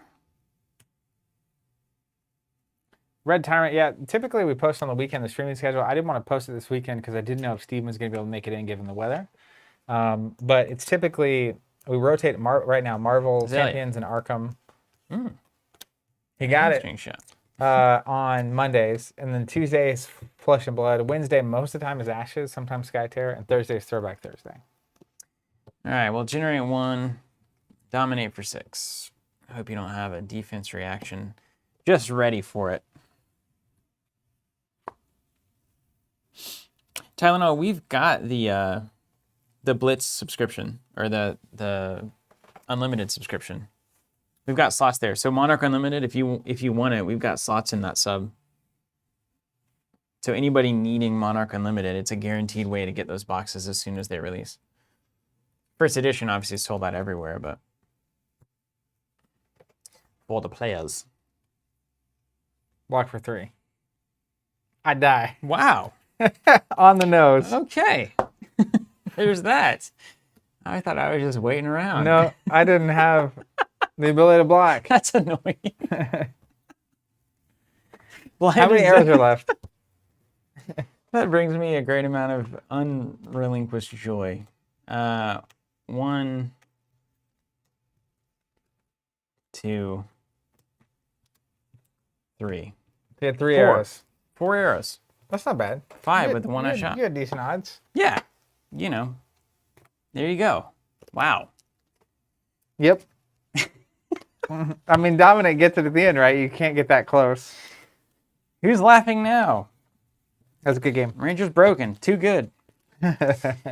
Next game. Hilarious. Ranger's broken. Dorinthia or Rhinar? Roll it up. Let's take a look. Asking James, how's the UK hub looking? It's second round of testing right now. So it's very close. Found some bugs in it the other day and testing, tweaking, making changes. Oof. That was ridiculous. I literally thought I was at 0%. I was like, let's talk to the chat. I mean, if you can't get an 8 damage. I just always assume you have at least 2 defense reactions at all times. It's like you always have those stupid defense reactions. Well, there are only 6 in the deck. Oh, well, that's better. But still, 6 is like, I should see 1 every other turn, and I usually save them. like I'll put them in Arsenal, but I use most of them in that game. So if you ran Bravo with just a ton of defense, it's just that Dominate gets through it. That's why that exists, yeah. Yeah. All right, Dorinthia is going to be 1 to 3. Reinhardt's going to be this one. So Reinhardt is. Ryan Rover told me to check out the Discord. Said I'll be happy. Okay.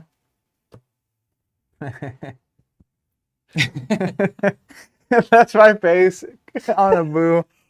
Oh my god. Oh, that is actually disgusting. Yeah, look at that.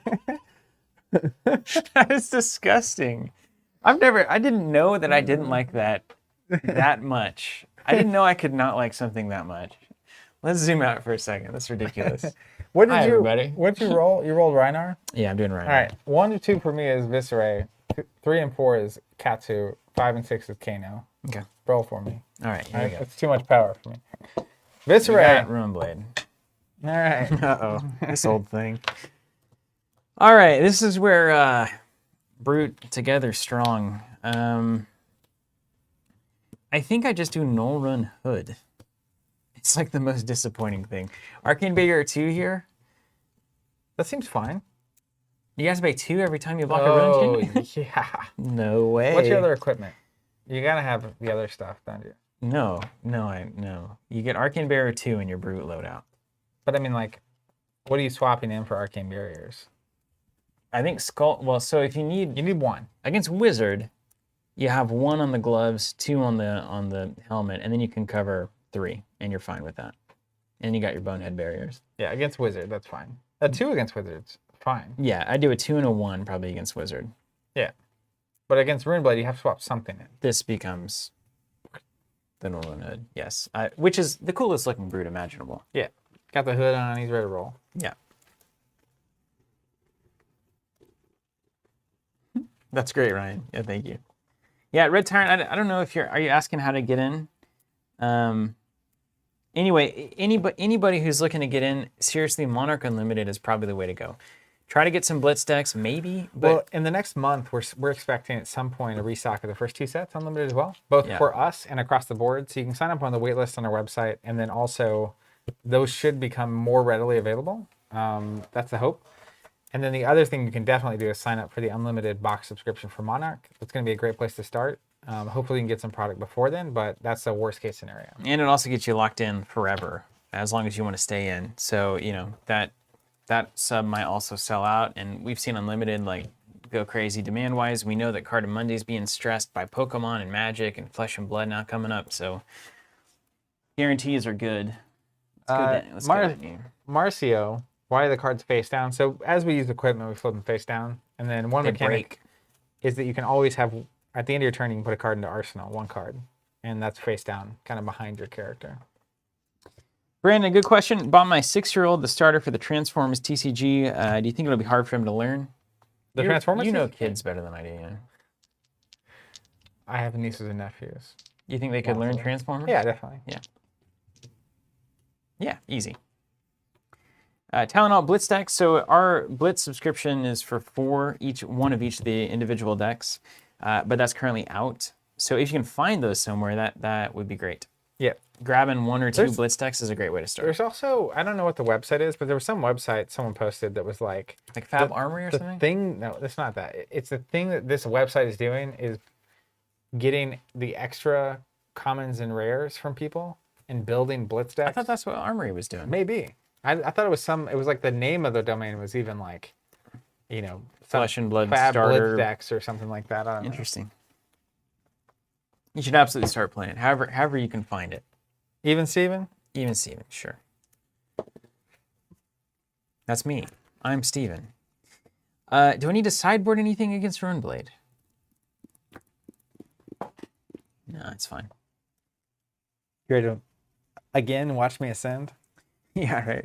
So I think I go first against Runeblade, because you just getting a free turn of generating money is not. It's See? not right. We both picked to go first. What is this madness? Yeah, we're breaking the meta wide open as we speak. I don't believe any of these hard and fast rules. It's top deck TCG, yeah. You can buy those products from them, but then nothing else. The rest has got to be bought from us. Doesn't have to be. We'll be paying attention too. Yeah, we got your name down. We're watching. Got those trackers. You see the article? You saw the article. I sent you the article. there was literally a GPS tracker found on a delivery truck with Pokemon trading card game boxes so that people would know when they hit the shelves. You love to see it. Not really. That's some Mission Impossible level nonsense. Well, you'll love this. This is the kind of stuff I love seeing from the community at large. So there are people that the thing they do in life, this is how they make their income. Pokemon stuff comes out. I'm going to hate this. They go to Target, Walmart, and whatever, and they buy it all up, and they gobble it all up, and then it's like an empty shelf. So like Shining Fates is a set that just came out. It's like a secret set, not in booster boxes, only these special things. Target has no idea what they've got. I mean, it's just the company coming in. It's like, here's the new stuff. And then like scalpers show up and like, make it happen. I'm sure it's insane. Yeah. You fight over it and stuff? But the thing I loved seeing that I think is funny is that the Pokemon Reddit has decided that anyone listing those things on eBay for greater than MSRP, everyone's just going to go and send them a $5 offer to buy it. Oh, wow. That's and so they're getting like thousands of offers. That's really funny. At like the ridiculous amount. It's like a GameStop level. Just like rise up, yeah. Now, of course, you can set your auto reject offers less than a certain amount. But like even at MSRP is like people are willing to pay it. So like they're just like, and they're like sending a bunch of messages to these people as well, just to like fill their inbox with like garbage. Good. Yeah. All right, bring it on. All right, let's see what Reinhardt. Now I have a very distinct theory about this deck and how it's supposed to work. All right. What's your theory? I can't tell you. Okay, great. You were telling me about it the other day, and I liked it a lot. Yeah. It was about math and equations and algebra and ones and twos and so much. There's so much math involved, man. Use a blue, one for Johnny, one for Susie. T-Zag saying anywhere from Fantasy Flight Games on Arkham releases catching up for the recent Mythos past. I think I'm 3 behind. So as far as we know, and again, the only thing that's for sure about Asmodee is nothing is for sure. But as far as we know, the April-ish release is when things are supposed to start catching up. Of course, there's a lot of things in between hitting print and it showing up in our hands. But hopefully that's when allocations stop. Hopefully that's when all the reprints are here and we can ship those out. So bear with us. We're working on it. Also, apparently the new pack that was supposed to be out next week is being delayed indefinitely. Just kidding. I don't know when. At some point, if you're subscribed, we'll either ship it to you or we'll get it as soon as we can and ship it to you then. Or if you find it, you just let us know and we'll get rid of your order. That was a lot of ways to say that. Yeah. I'm just exasperated by the whole process. I know. It's like the biggest waste of time on the planet. Yeah. Okay. All right. New deck, new brain. This is the kind of thing where if you block both of these attacks, you might actually very much want to do that. You draw your 2 cards. So if I can't put enough Intimidate pressure on you to cause you to not be able to block enough, I should not attack.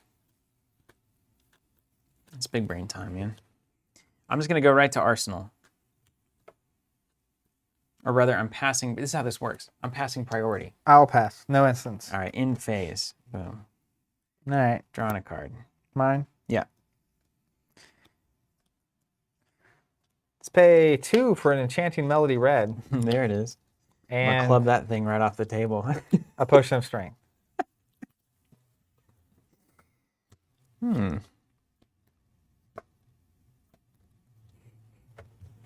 The derpiest derping deck in Derpsville. It's just top derp. We were derping. Also, finding a deck where I want to play Potion of Strength makes my soul happy. All right, here we go. Let's try something like this.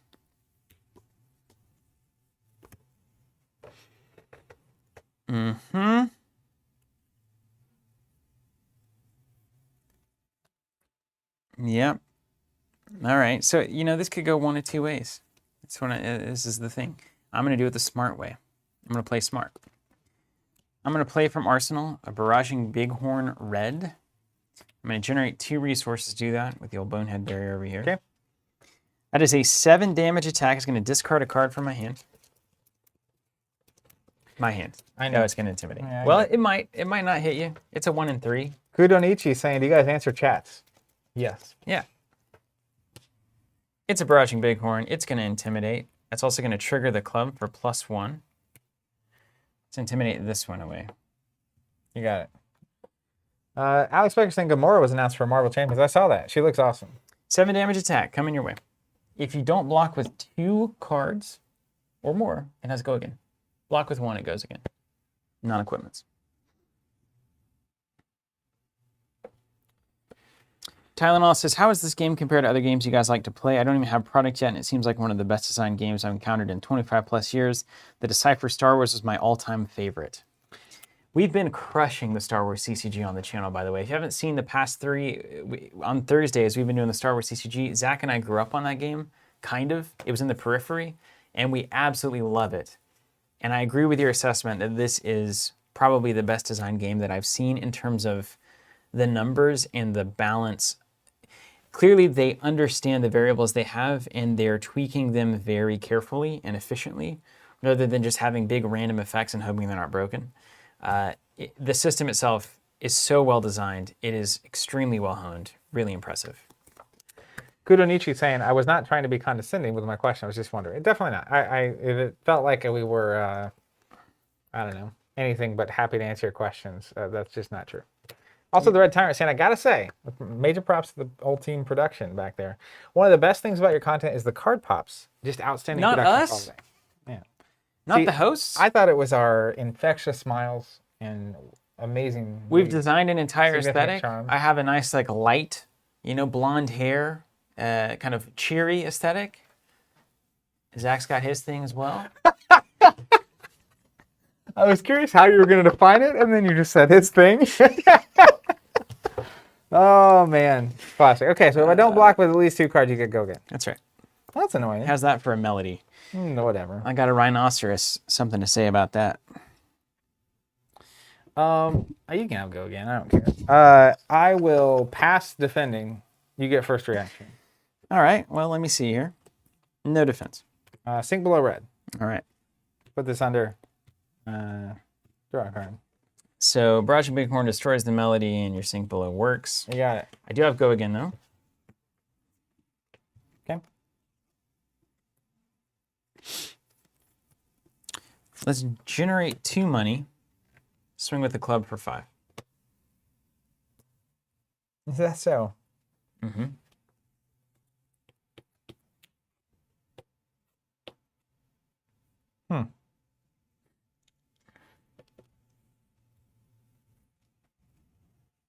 I feel like watching a deck do what it's supposed to do is like watching your kid like do well at whatever they do well at. I'll block for 5. All right. Yeah, whatever they do well at. It's just like having a kid. Getting into that clamshell. And then we're going into the arsenal here. I like that you suddenly started calling it a clamshell. Well, everybody's got these 2. I'm not used to Ranger. I'm like, well, yeah. I guess all these other. I'm putting a card in arsenal. Your turn. No. Where's your turn now, Bun? Good question.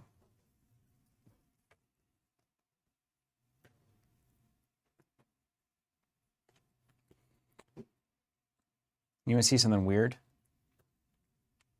Hey, you want to see something weird? Yeah. Sure. Kudanichi. I'm Zach. This is Steven. And he does have Skullhorn, but I'm playing Runeblade, so he needs to have Arcane Barrier 1, which is why he's running the no roll and hit it. What's up? Get weird. Wait. No, I made a mistake. Yeah, go. What do you... This was in my hand. Okay. Is it going into Arsenal or what? Nah, so it was banished. Right. And it popped back before the turn was over. Right. So I'll just use the 2 resources to generate a rune chant token. Oh, at the end of the turn, right on. Yeah. With my Grassy Art Knight, yeah. and then put this in Arsenal and it's your turn. Yeah. Okay. So this is weird, but it's designed for this. So I'm going to generate 3 with the sand sketched plan, and I'm going to play a Bonehead Barrier, literally just to get it out of my hand. That's why I actually have it in the deck. It's a great defensive card, but if I need to clear it out so I hit an attack action, I can just get it out of my hand, which is kind of weird. Then we'll pay 1 for Savage Feast. Additional cost to play. Discard a random card. It's this one. Intimidate this away. Club gets +1. And you got 6 damage coming at you.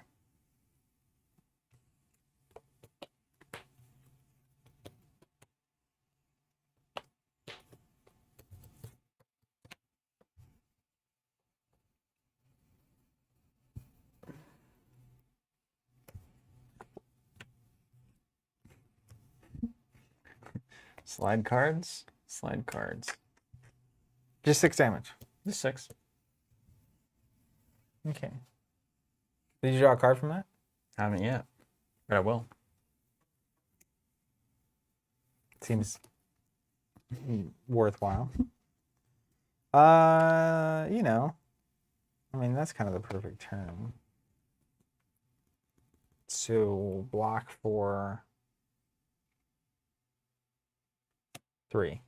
Got Rattlebones? Mm-hmm. I know how much you love that card. I know. It makes me happy. I'll pass reactions. Take 3. All right. Call you in the morning. I'm calling, somebody's getting called in the morning, for sure.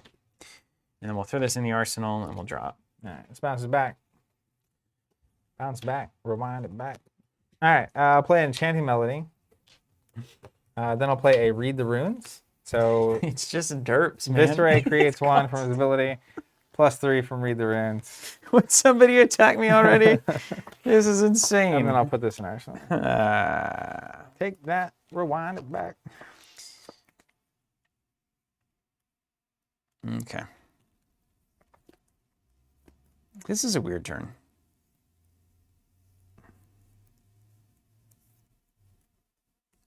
This is a strange one.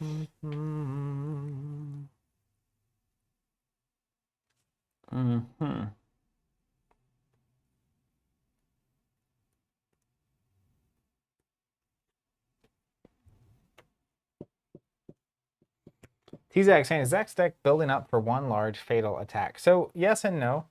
I think in Constructed, the OTK is a certain style of deck, and mine's not quite that. I essentially want to use like Potion of Strength, Slogism, Pummel to have an Arknight Ascendancy that hits for 14, 15 damage with Dominate. Ideally, it actually hits for 10 or 11 damage, generates 11 more Rune Chant tokens. And I want to do that a couple times. So I'll have like 10 to 15 tokens that fire, the 15 damage Arknight Ascendancy triggers, and then I get 10 to 12 Rune Chant tokens back, and I can basically keep doing that. And it's 20-ish, 25 damage every time that happens, and I want to hit that 2 or 3 times. Take this. That Enchanted Melody was correct. For this deck, right? It was just, when it dawned on me how correct it was, it's amazing. Who was that suggested that? I can't remember. Do you have any idea who that was? I don't remember. I remember looking through the binder and thinking, I could have sworn somebody said Enchanting Melody. It's almost like it's familiar to me, the words. Almost like you said it. Should run. It's coming back to me. Yeah, okay. I do remember that now, yeah. Oh, man. I'm going to pitch 3 and play a Riled Up. It's just a 6 damage attack. That's all it is. That's it? Does it do anything? That's it, and that's all. Nope. All right. Just going to try to keep knocking down your little singers.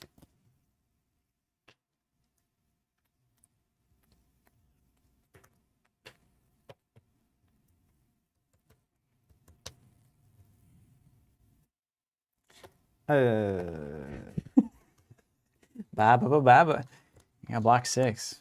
I'll block for 2. Nice. So with this, I'll cover it up. Nice. All right, 1 in the discard there, or the arsenal. Different than discard for sure. All right, mine. Mm-hmm. Mine's keys. All right, you ready for this heat? So ready. I guess technically. Nah. I could do something, but nah. I'm going to play Red Plunder Run from Arsenal. Oh, wow. Nice. It's not going to do anything besides be a card that I played. Turpin is... I can't handle it. I always get to the tournament and play this in like the second round of Swiss, and it's just like... Why is he not making runs? We were derping. And then I will play an Oath of the Arknight using my Arknight Shard. Arknight Shard creates 1. This creates 1. Viscera's ability creates 1. Mm-hmm. It also has Go Again. I have 1 floating resource, which I won't use. Stop the presses. It's the most exciting thing I've ever seen. It's like the Super Bowl in here. Okay. Well, let's hope. We can hope in one hand and hope in the other as well. I'm going to take a chance, do my dance. Nope, I'm not. The Red Tyrant saying, oof, you guys have said how beautiful these cards are from day one, but those rune cards are exactly my aesthetic. Mm-hmm. Yeah, some of us are just drawn to the dark arts. All right, here we go. If you got a defense reaction down there, it's awful for me. We're going to do 2 barraging beatdowns. 2 intimidates. This. Don't touch my cards. Okay.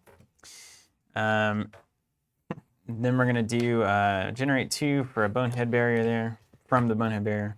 Play a yellow Savage Swing. It's going to discard an attack, so another Intimidate. This one.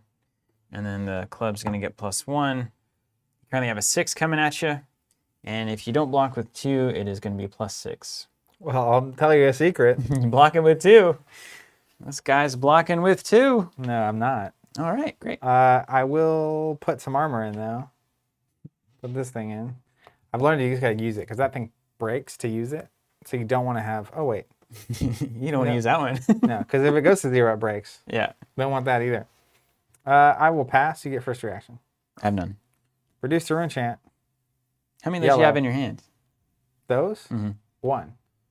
Wow, I didn't hit it in all those intimidating. I didn't hit But there are other defense reactions you did hit. I feel better about that. Okay. So I'll block for 3, take 9. 9. It's a space race. Sorta. I don't feel racy over here. I'm racing against this nonsense.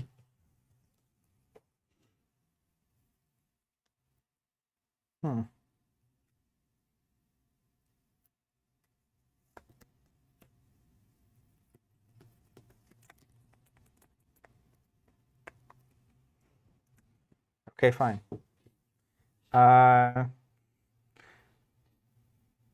Did I rile you up enough to cause you to swing? No. You did not. It's like playing against one of those villains in Donkey Kong Country. You got to make them real mad, and then they'll start attacking you. Let's Red Oath of the Arknight. Create a rune chant token. I love the story arc of these Runeblade games. It's just like, I keep trying to become the Arknight, and these people keep swinging swords at me. And then I'll pass. Yeah, right. I'm just trying to, level up, and they're over there trying to kill me. Yeah, you're grinding. All right. Go ahead. Generate 2 money for a Blood Rush Bellow.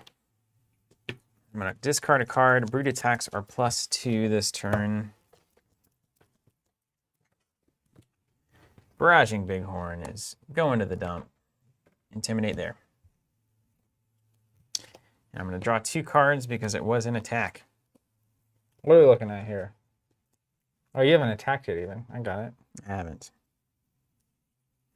How many cards you got, everything? 3. Don't you worry about a thing.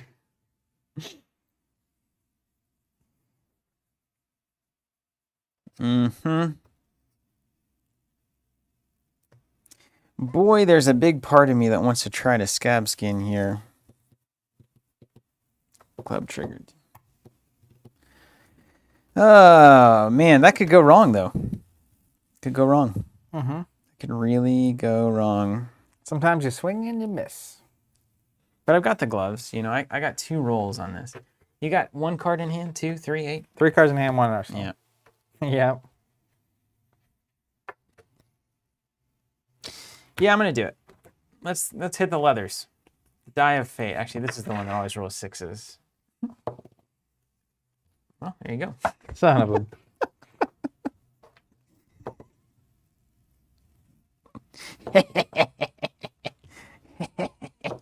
It's loaded. It is loaded. It is loaded. Was that the Kaio dice? Or the KO? Oh my dice? goodness. Look at this thing. I'm going to take that to a tournament. Yeah, I think it's fine. It's fine. Oh no. Something feels wrong here. It does feel like weirdly weighted when you roll it. Yeah, it just kind of moves in a way that is It's heavier on one side unknowable. for sure, whatever that is. Well, that was just an insurance policy. So, Barraging Bighorn is going to leave me with 2 left after this. Bighorn, we're going to discard a Wrecker Romp, Intimidate 1 more. Down. And you got a 9 damage attack coming at you. Go again unless you block with 2 or more. No dominate. I've got 3 actions, so now I have 2 actions. Let's go 2, 5. Birthday cake. Your reactions.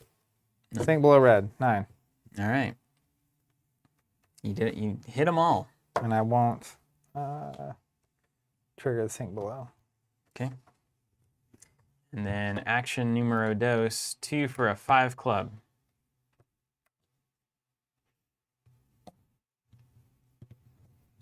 Take it.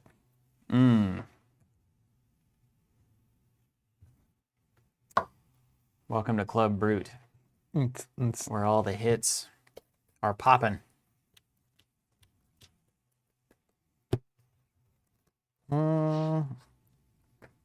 Potion of Strength.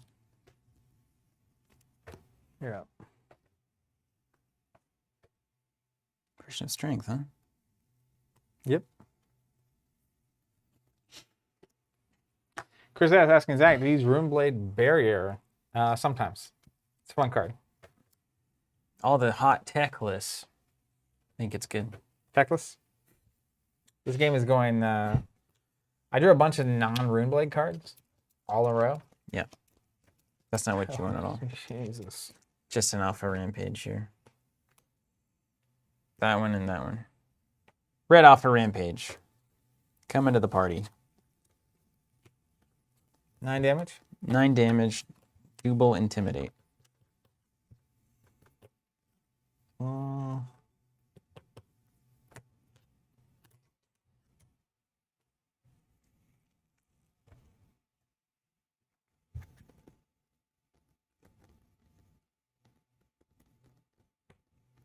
I won't block from hand.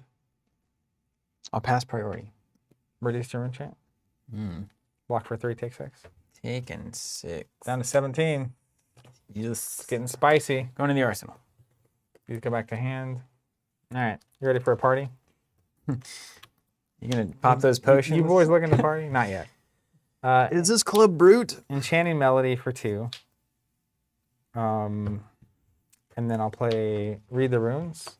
So it'll create 3 extra tokens. And we'll pass to you.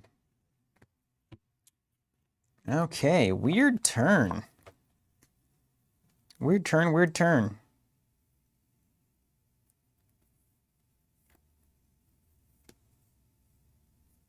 Okay. So, this.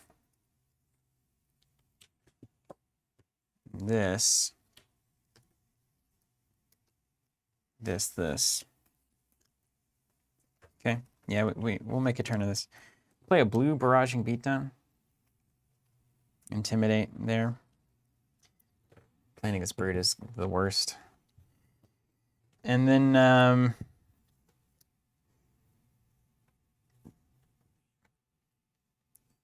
generate 2 money. Swing with a club for 4. It's +2 unless you block with 2 cards.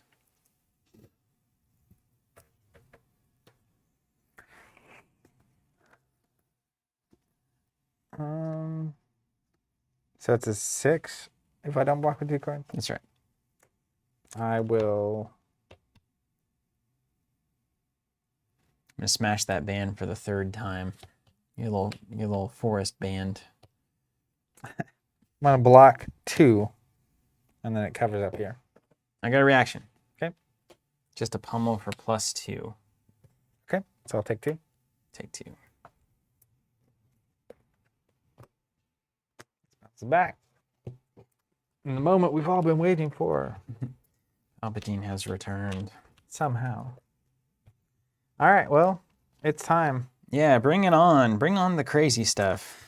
Let's crack the Bloodsheath Skeleton.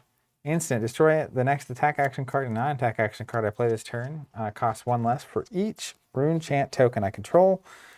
I will play a Yellow Slogism for free. I'll crack both Potions of Strength. So we're at +9. I'm about to ascend. +9 on my next attack. And then I will... That's beautiful. play an Arknight Ascendancy. Thank you very much. So we have a 14 damage Dominate Arknight Ascendancy. Before that happens, 14 Rune Chants are popping. The big old Rune Chant. Because I played a non-attack action, this will actually create a Rune Chant token. And so you have 14, and then any damage this deals also creates me Rune Chant tokens. You're going to get some Rune Chant tokens. Bro. Excellent. You could have weird like attack reaction / bonehead thing going on. Yeah, I didn't see him at the right time. Yeah, that does happen. You saw him on the turn. That's why it's boneheaded. Yeah. Sometimes it's good, sometimes well. I'm showing up. All right, what do you got? 12, 13, 14. So we use the big cards on those, and then we use the small cards on the other ones. I suppose so. Is that how that goes? But you still, there's a part of you that still just makes a turn out of it. You're way ahead on health. Yeah. Like it and I can always scab skin into the finals. You know what I mean? Like, just right into the final right lap. into the semis. So there's just a weird world where... this is the longest it's taken me to get to this point. Which is good. Yeah.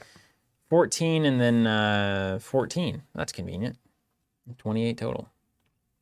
Yep. But if you're going to block something, it's definitely the last thing. It's the last one. I'm going to play weird. None of these. That's fine. All right, take 14. I have instant. Just kidding. 20 goes to 6. Okay. And this Ascendancy, I'm going to try this because I think it's just going to ruin my day. I'm going to block with Beast Within, Scab Skin, and Strapping. So it's going to be a total of 6 blocked. To my 14? Yeah. So you take 8? Take an 8. And I get 8 of these beauties? Yeah. Now I've got some weird... So this says if it's put in the graveyard anywhere except the combat chain. So this is the combat chain, right? Mm-hmm. Okay. So that'll resolve, and you took another 8? Oh, right. So it should have been 20... 18.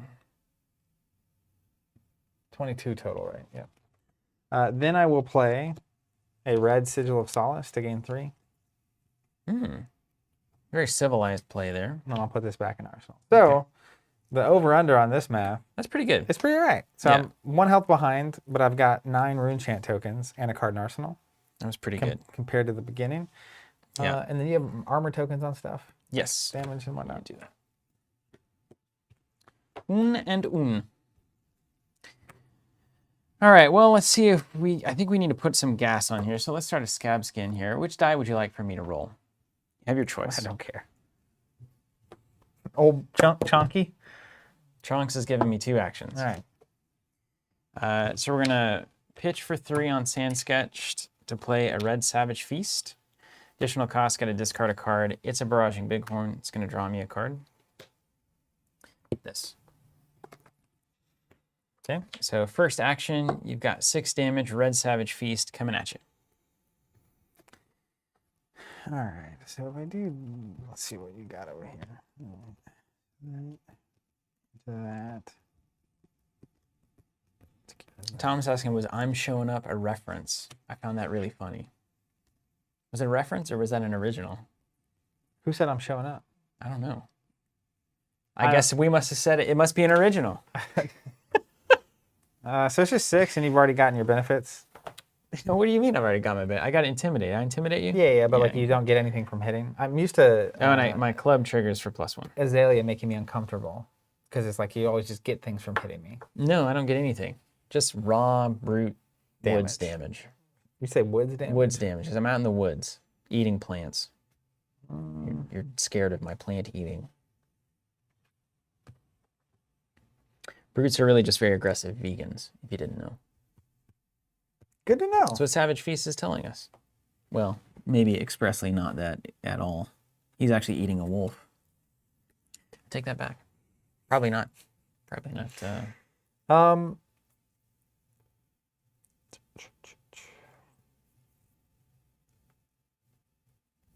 I'll block for 2. Oh, really? Yeah. Blocking with a pummel. You These are trying times, man. I know. I have no reactions. I'll pass it over to you. Take 4? Take 4, and I have an action remaining. Yep, you get it. 2 money.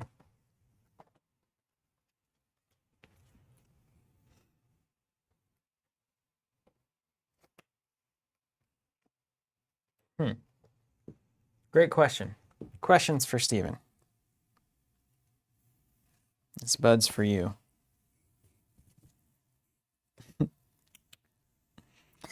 Ooh, you know, What you say? I'm feeling feisty.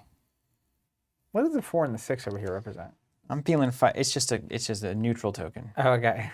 I like to have the metal on them. Yeah, I got it. I'm feeling feisty, Zach. I'm feeling feisty. All right. I'm gonna follow that feist to the ends of the earth. Breakneck Battery from Arsenal.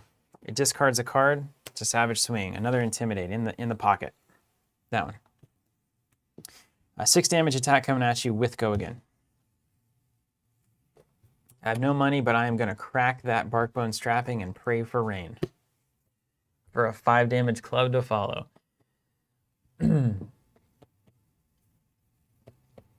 Or perhaps not, depending on what you do.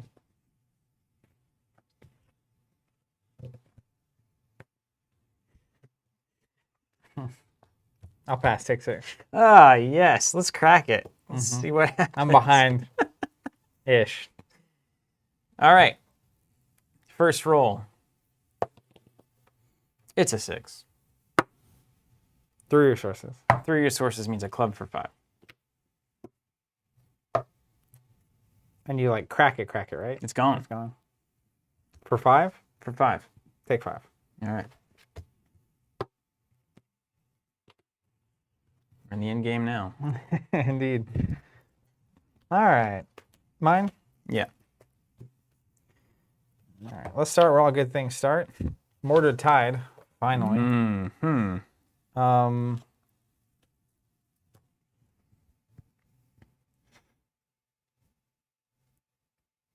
I gotta think about this one. So I do that. I get 2 or 18.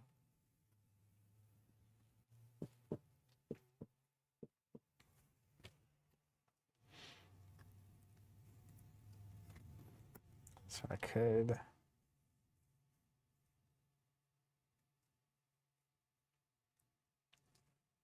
I'm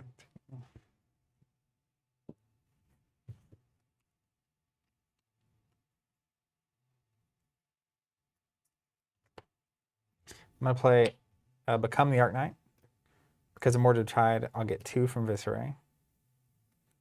And then this is the decision point. This makes me uncomfortable. I'm very uncomfortable. It's just so strange. You've got a little battery pack over there that I just have to watch. I can't do anything about it. It's insane. It's just building. Really builds. Oh man, that's the moment. This is crazy. Because I could basically get rid of a card to go get an Arc Knight Ascendancy. Play the Arc Knight Ascendancy. Which is okay. Because it'll be 5 with Dominate. You don't have anything in Arsenal. You have 1 armor over there. But I don't think that's right. But I also need to not die next round. As long as I don't die next round, I'm totally fine. You're okay to die next round. But like you could just have a weird hand that kills me. You mean like a couple of barraging beatdowns and a big attack there? Yeah. Alpha Rampage, for instance. I could also... Of which you've seen one. You know, just keeping the scoreboard up to date.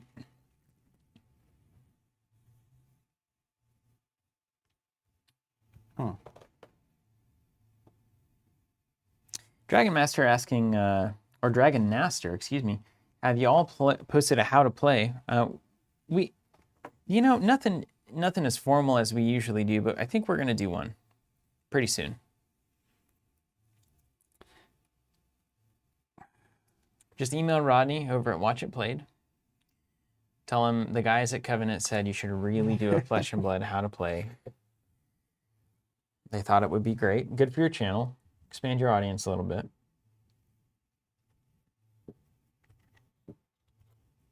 Because I could also do a bunch of damage. Do you realize that if I have a Reckless Swing right now, you're done? For 2? Unless it's all done with Rune Chance. I might. Probably don't, though. I'm going to discard Birthday Cake to go get a non-attack action card. What's that ability? Oh, Become the Arknight?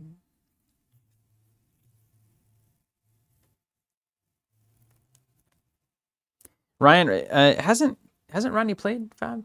Did you play with him at all? He has cards. I don't know if he has played.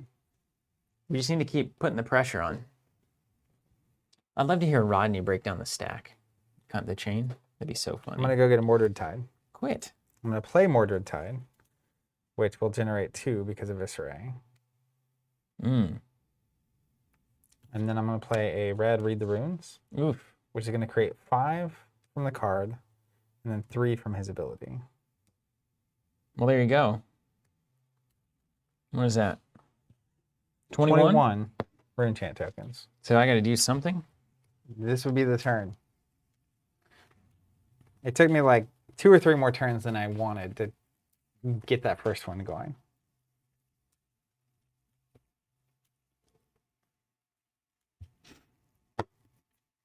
Well, I have a normal play that I would do here.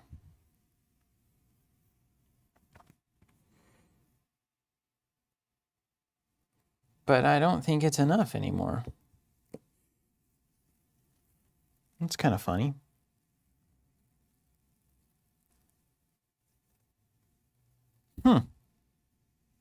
You've made me change my game. That's crazy. I really can't do much if you swing next turn. You got a lot of those 2 defensive cards in your deck there. Would you say you have a greater than average amount? Medium. 1 out of 5? 4s and 2s and 3s. Yeah, I mean it's a little this, little that. You see 1 red Sigil of Solace? Don't forget about that. All right, hold on. So this is the weird way to do this. This is the dig for options. Can he put him out of his misery? Honestly, I don't think that changes anything. So let's make sure. Draw in. You'd have to have cash. It doesn't. No. Somehow, Palpatine hath returned. All right, well, I'm going to take the turn that I know. All right. Wrecker Romp is going to play a Swing Fist Think Later. Go again, discard a card. It's a Savage Feast. That one. Okay. 4 damage coming at you. Won't block from hand. And that blue pommel looks good here. If I had it on on a 2 damager, I've got 2 resource floating. No blocks, yeah, go ahead. Single low red. You might didn't get that out of your hand. Put that on there. No, you didn't. Wrong card. Dang it, man. Okay. Okay, the club triggers, of course. Yeah,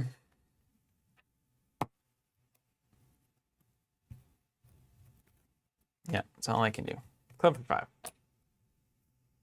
Welcome to Club Brute, where all the hits are always cracking.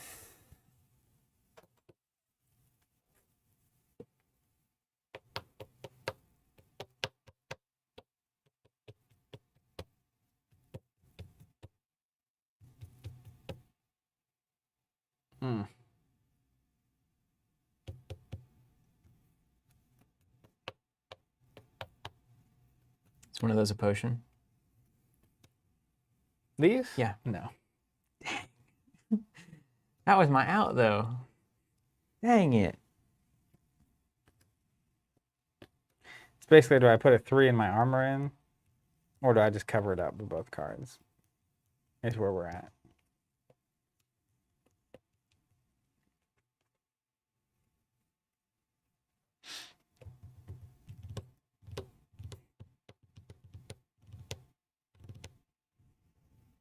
What is Nebula? Oh, that's not the Healy one, is it? Wait, it gets bonus? If I play a non-attacker. Oh, it just becomes a 4. Otherwise, it's just nonsense. Remember, there's no need for scab skins there. The extra action would do nothing. Nothing to change the damage curve on me, unfortunately.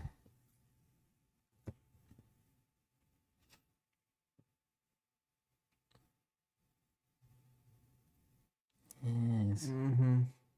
Yes. Come on in. I'm scared of like an alpha rampage. I think this is what I have to do. Block for 6. Oh, it was 2s. You got a 2 right there. Those are 2 3s. Oh, come to fight is a 3. That's right. Okay. I had a 4, 3, 3, and then whatever this is. All right, this is going into Arsenal. Okay. That's the real trick, isn't it? All right. Well. Fires and missiles.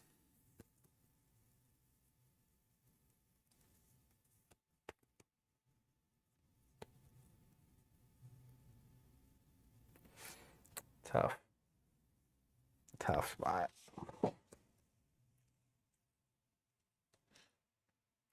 Hmm.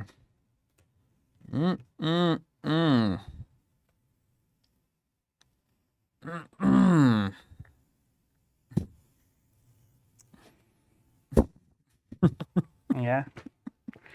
I mean, I think this is my only hope. Game's good. I'm literally going to swing my Nebuloblade for 1. 21 Reenchant coming at you. 21 Reenchant.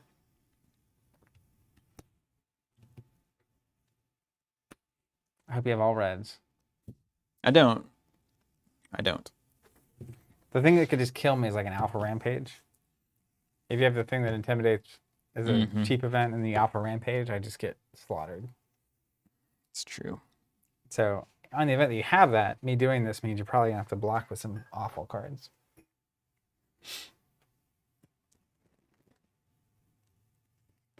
Okay. I'm hip to this. Very hip. Okay, let me think for a second, though. We've got to think. You've got to think to be cool.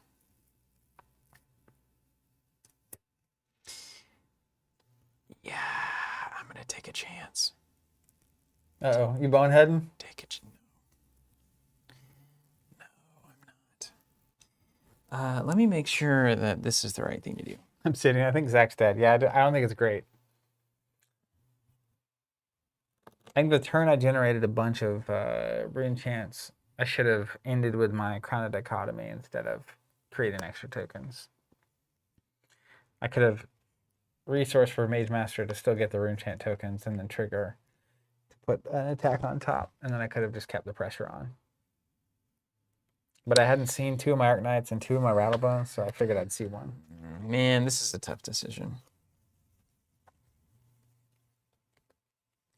Yeah, it's a tough decision. Okay. So we're going to do this. We're going to do this. We're going to do that. So we're going to generate 2 Blood Rush to play an Art of War instant.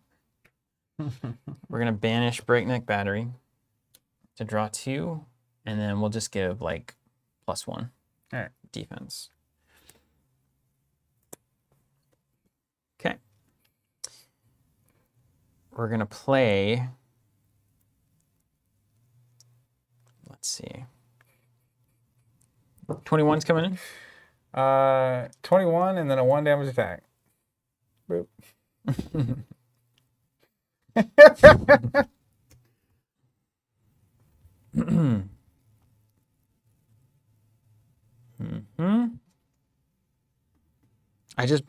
I believe in the heart of the cards right here. So I'm going to Art of War again. Oh my god. I'm going to banish this. Draw 2. Yeah, you're looking for blues, man. Things. Yeah, he technically needs to block 5 because he's gonna have to stop 4 of this and also this attack.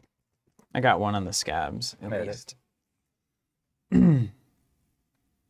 But the question is like, what do you do after that?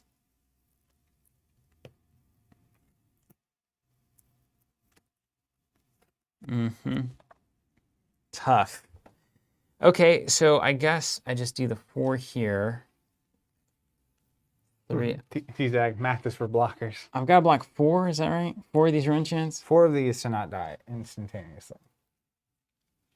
We did the, yeah, that's fine. I guess I block 5? Because if I can't keep enough cards to actually do anything, you may as well send them all. Send it. So let's block 5. So 3, 4, 5. So you take 16 arcane damage. Going to 2. You have a 1 Nebula Blade. Block him with the scabs. Okay, so these clear. I draw my cards. Wouldn't you just freaking know it? I was just looking for that reckless swing. I wanted it so much. I obviously pass. Okay. Let's send it over to you. We send it back.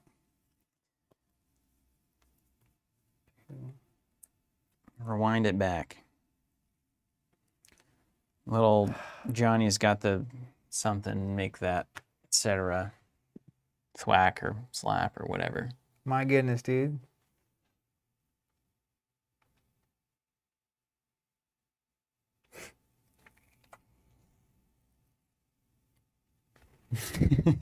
Find a way. Squirm. I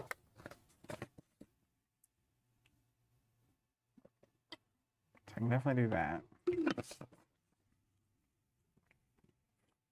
How did we end up here? I was pumping so hard. Miracles. How do they work? Miracles. Miracles. Boom, boom, boom, boom. One day somebody's going to recognize some of these songs that I'm singing, and it's like, oh, recognize that? Bristol? Well, we're in the end game now.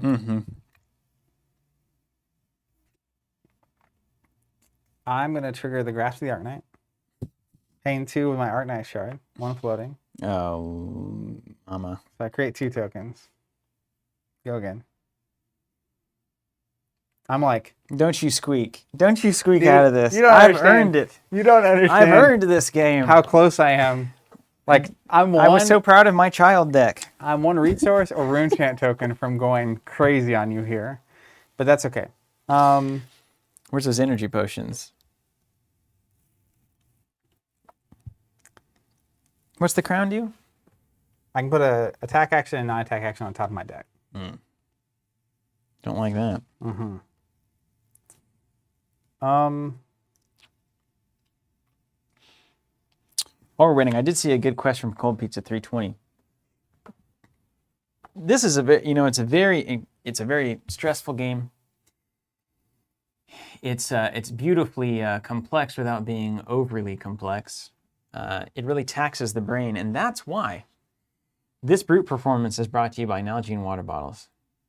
Lubricating the brain so that you can make your best decisions throughout a game of Flesh and Blood. Don't be a bonehead. I just realized. Drink harder. I have this resource. Oh, there it is. So I at least can swing, and we will see what happens next. Brought to you by Nalgene water bottles. Made in the USA, 100% HDPE, food-grade plastic. The choice for Flesh and Blood players across the globe. You ready for this? I'm going to play Arknight Ascendancy. Oh, come on. Cost me 1. It's -2, so it cost me 4. So 1, 2, 3, 4. Coming at you. 2 rune chants. And then a 5 damage dominate attack.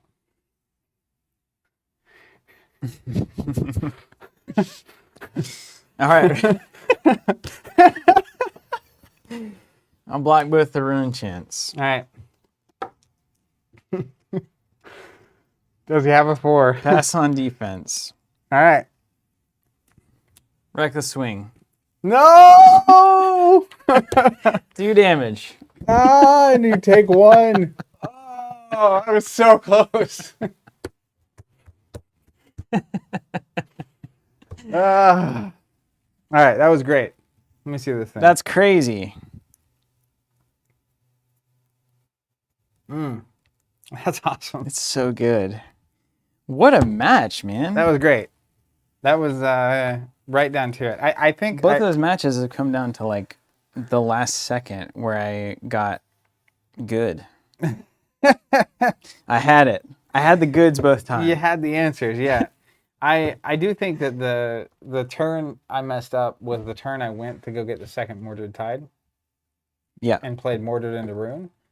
I could have instead made a couple less tokens, Mage Mastered to play the Rune reduce or the Rune whatever the red one of those Rune cards. Game 3.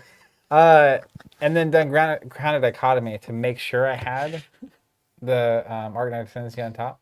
Yeah. Because then I'm at like 14 tokens instead of 18. But then I can literally give like a +2 or 3 swing. You have 14 tokens and the big attack coming at you again. Yeah. Better. I had 2 downturns in a row after that though instead. And I never had a chance to actually do it. So that's when it really happened. I'm not sure. I think that's the right call. In that case where I had double Art of War, I would have been blocking with 5 from Arsenal, 5 from hand on the Ascendancy. So I think it would have been maybe worse in that case, but most of the time not worse. Almost all of the time not worse. Or whatever it was here. I knew I had 2 Rattlebones, 2 Arcanine Ascendancy, and 2 Birthday Cakes left. Yeah.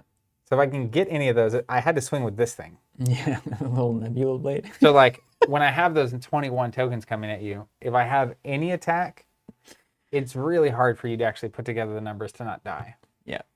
But then I drew into nothing. Just garbage can. Yeah, don't you love it? It's a good question. Zach Stream wants to know, perhaps maybe you're not drinking out of a Nalgene water bottle, official sponsor of Team Covenant and all things gaming. I think that is the problem. We have Your brain seemed a little dry there at the end, I gotta say. I don't know. I was well lubricated throughout. You can tell. Gonna say, I don't know about my brain. My mouth's pretty dry. I ran out of water a long time ago. That was really good. Those were great games. Man, fantastic. So next time we need to play Dorinthia versus Kano, which is a matchup I can't wait to play, as you might expect. Or Ninja. Do you have blues in your Dorinthia deck? I think it's on a blue curve. So one thing I love that we're now at, right? This was kind of the idea of the constructed series. We're on blues and reds, basically. Okay, good. Is that we have the decks built. So now I get to go look at Bravo and Viscera and make tweaks all week. And we'll play more than just to next week. But then the ability to just keep randomly having heroes get paired. Yeah. And to see the different matches, that's so important because like if all I'm ever seeing on your side is Azalea, I start valuing cards in a certain way. Yeah. And you start tweaking your deck that way, and going to a tournament and being really good against Azalea is probably not a good strategy. Yeah, not exactly the meta game right now. Yeah, so we're at the super fun stage because we just get to keep tweaking, and then we have a bunch of decks built. We can just keep jamming them out. The other thing is we get to start swapping decks. Yeah, that'll be just as good, right? Because like, yeah, just not. I also side note, I've got to learn how to play Wizard, and so I didn't think I'd like Brute at all. And you love it. I absolutely love it. So, and knowing what exactly Brute is doing makes me so much easier when it's playing against Brute. Yeah. Playing against Azalea. The weird thing is when we're going to get to mirror matches. Yeah. I don't have the cards for that kind of. Yeah, well, we can't. But we just don't play two the same. One of my side objectives, once I get these a little further along, I feel like I need to build Dorinthia with Dawnblade. Yes, because I know you're not interested, but I know we need to know it. Yeah, you got to play that. It's also the tall version of Dorinthia, which is, you've seen how it Dorinthia tall, and in fact, it won't share a lot of cards. Yeah, with this one, it's just the specialization stuff. Yeah, like Steelblade Supremacy, particularly is that's kind of important. Either card. Yeah, yeah, pretty good. Lots of comments coming in. James, here. Who's playing Dash? Well, I'm technically playing Dash, but I just need to build a basic Dash deck to get over my not understanding what the point of building a Dash deck is, because I know that it's interesting enough, or it wouldn't be in the game. I mean, the cool part for me on Dash, at least, is like neither of us are going to pursue that, but I like the idea of just getting a deck list from some event. You have to have it as a grinder. You got to be able to play against Dash. Yeah. Dash is like the Jango Fett of this meta. From Destiny. Yeah. The glass cannon. It's like, hey, you gotta beat this. Bathcat saying, first time watching you guys live, you solidified my Arkham Horror love, and now I'm addicted to Flesh and Blood without even having a chance to play. Wow. I have 500 plus comments, etc. last week, and deck building is so fun. Seems like the game would be totally playable with only comments, but I cannot wait to get the Monarch box from you guys. Thank you. If you have a chance to play sealed with that Monarch box, that is just an incredible moment for the game. Like if you can grab a friend, or even, here's the thing I was thinking about. So I was talking to Zach about this too. You're Zach. That's me. So if you, when Monarch release hits, we could get on the Discord channel and just pair up on tables. I grab 6 of my Monarch packs. Yeah. Somebody across the world grabs 6 of theirs, opens them, and does a seal over webcam. How much happen. cooler is that than just sitting there and opening your packs? It's going to absolutely happen. Evan wants to know, did we change the lighting? The set looks fantastic. You're probably just going from last week to this week and thinking, man, this is amazing. Cold pizza, I do not have an Nalgene water bottle, actually. Funnily enough. I can help you out with that. Hey, let me make some calls, man. Yeah, my birthday is at some point in the future. Oh, that's funny. Just catching up. Yeah, people saying it's cool. I almost read a comment with a cuss word. That's funny. How close were these games, man? I mean, it was down to like 1-2 or 2-2 at the very end. Yeah. And you had, how did you kill me in the first game? Azalea blind dominate into the there shot. it is. Yeah. Reiner was a little more controlled. I dug for that reckless swing like crazy, but I'm happy to see Reiner clicking along. I also think that like that was, I don't know if it was Reiner or just what was happening, but that was easily the longest it took me. Yeah, good. To get the first swing hitting, and I'm not sure why. So I need to play that match like 10 more times. Some amount of pressure, hopefully. Hopefully it's the pressure. Yeah. Because I literally call this deck Club Brute because that's the way I live my life. Like B-R-U-T, no E. Brute. Yeah, exactly. Brute. Yeah. But, Art of War and there's a number of go again cards, and it's particularly with, the whole point is do an attack of 6 or 7 damage and then do a club swing for 5. That's every turn is what you're trying to do. Yeah. And you can do it a lot more easily against a deck that's not threatening back, right? So like a deck that's just trying to build, Brute has a pretty good, I think, moment where it's just like, I can intimidate where you can't use your heavy turtle cards. Yeah. And then just swing through with a bunch. Like that one turn I had those 3 attacks, and then I ended with the club. Yeah. That's crazy. And hitting the scab skins without having to use the gloves or anything was like, that was all very fortunate. So, yeah, but what you're doing is particularly good against build decks, right? Yeah, I think Brute has that play. Yeah. And so like that particular matchup, probably for my version of Viscera, where it's not, I'm attacking like 4 times a game, is ideal for your version of Brute, which is cool. And Guardian too. Yeah. Similar. Yeah. It's still throwing some pressure back. But that's where I think like having all the decks built is so helpful. Because you're just playing Azalea, even this Viscera deck goes down a very specific lane. Whereas I think his matchup is better against Azalea than it is against this Reiner. And like playing this, we played this against your Ninja deck, and that was totally different. I was like, stop. Yeah, because you're constantly getting attacked. Yeah. So you're having to take damage if you want to set up your double swings. And like the only way I could get around it was I had to hopefully hit like a Bonehead Barrier at 4 or 5 so that the first 2 Kodachis are just auto blocked, and then the next attack is hopefully blocked, and then I have 3 cards where I can like do something. If you play that Bonehead from Arsenal, it's just a totally different match. It's super crazy. good stuff.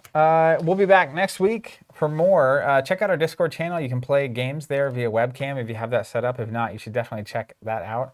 Just do it once and you'll be hooked. Also worth saying, hop on waitlist for things we don't have. And the thing we do have is unlimited subscriptions for Monarch.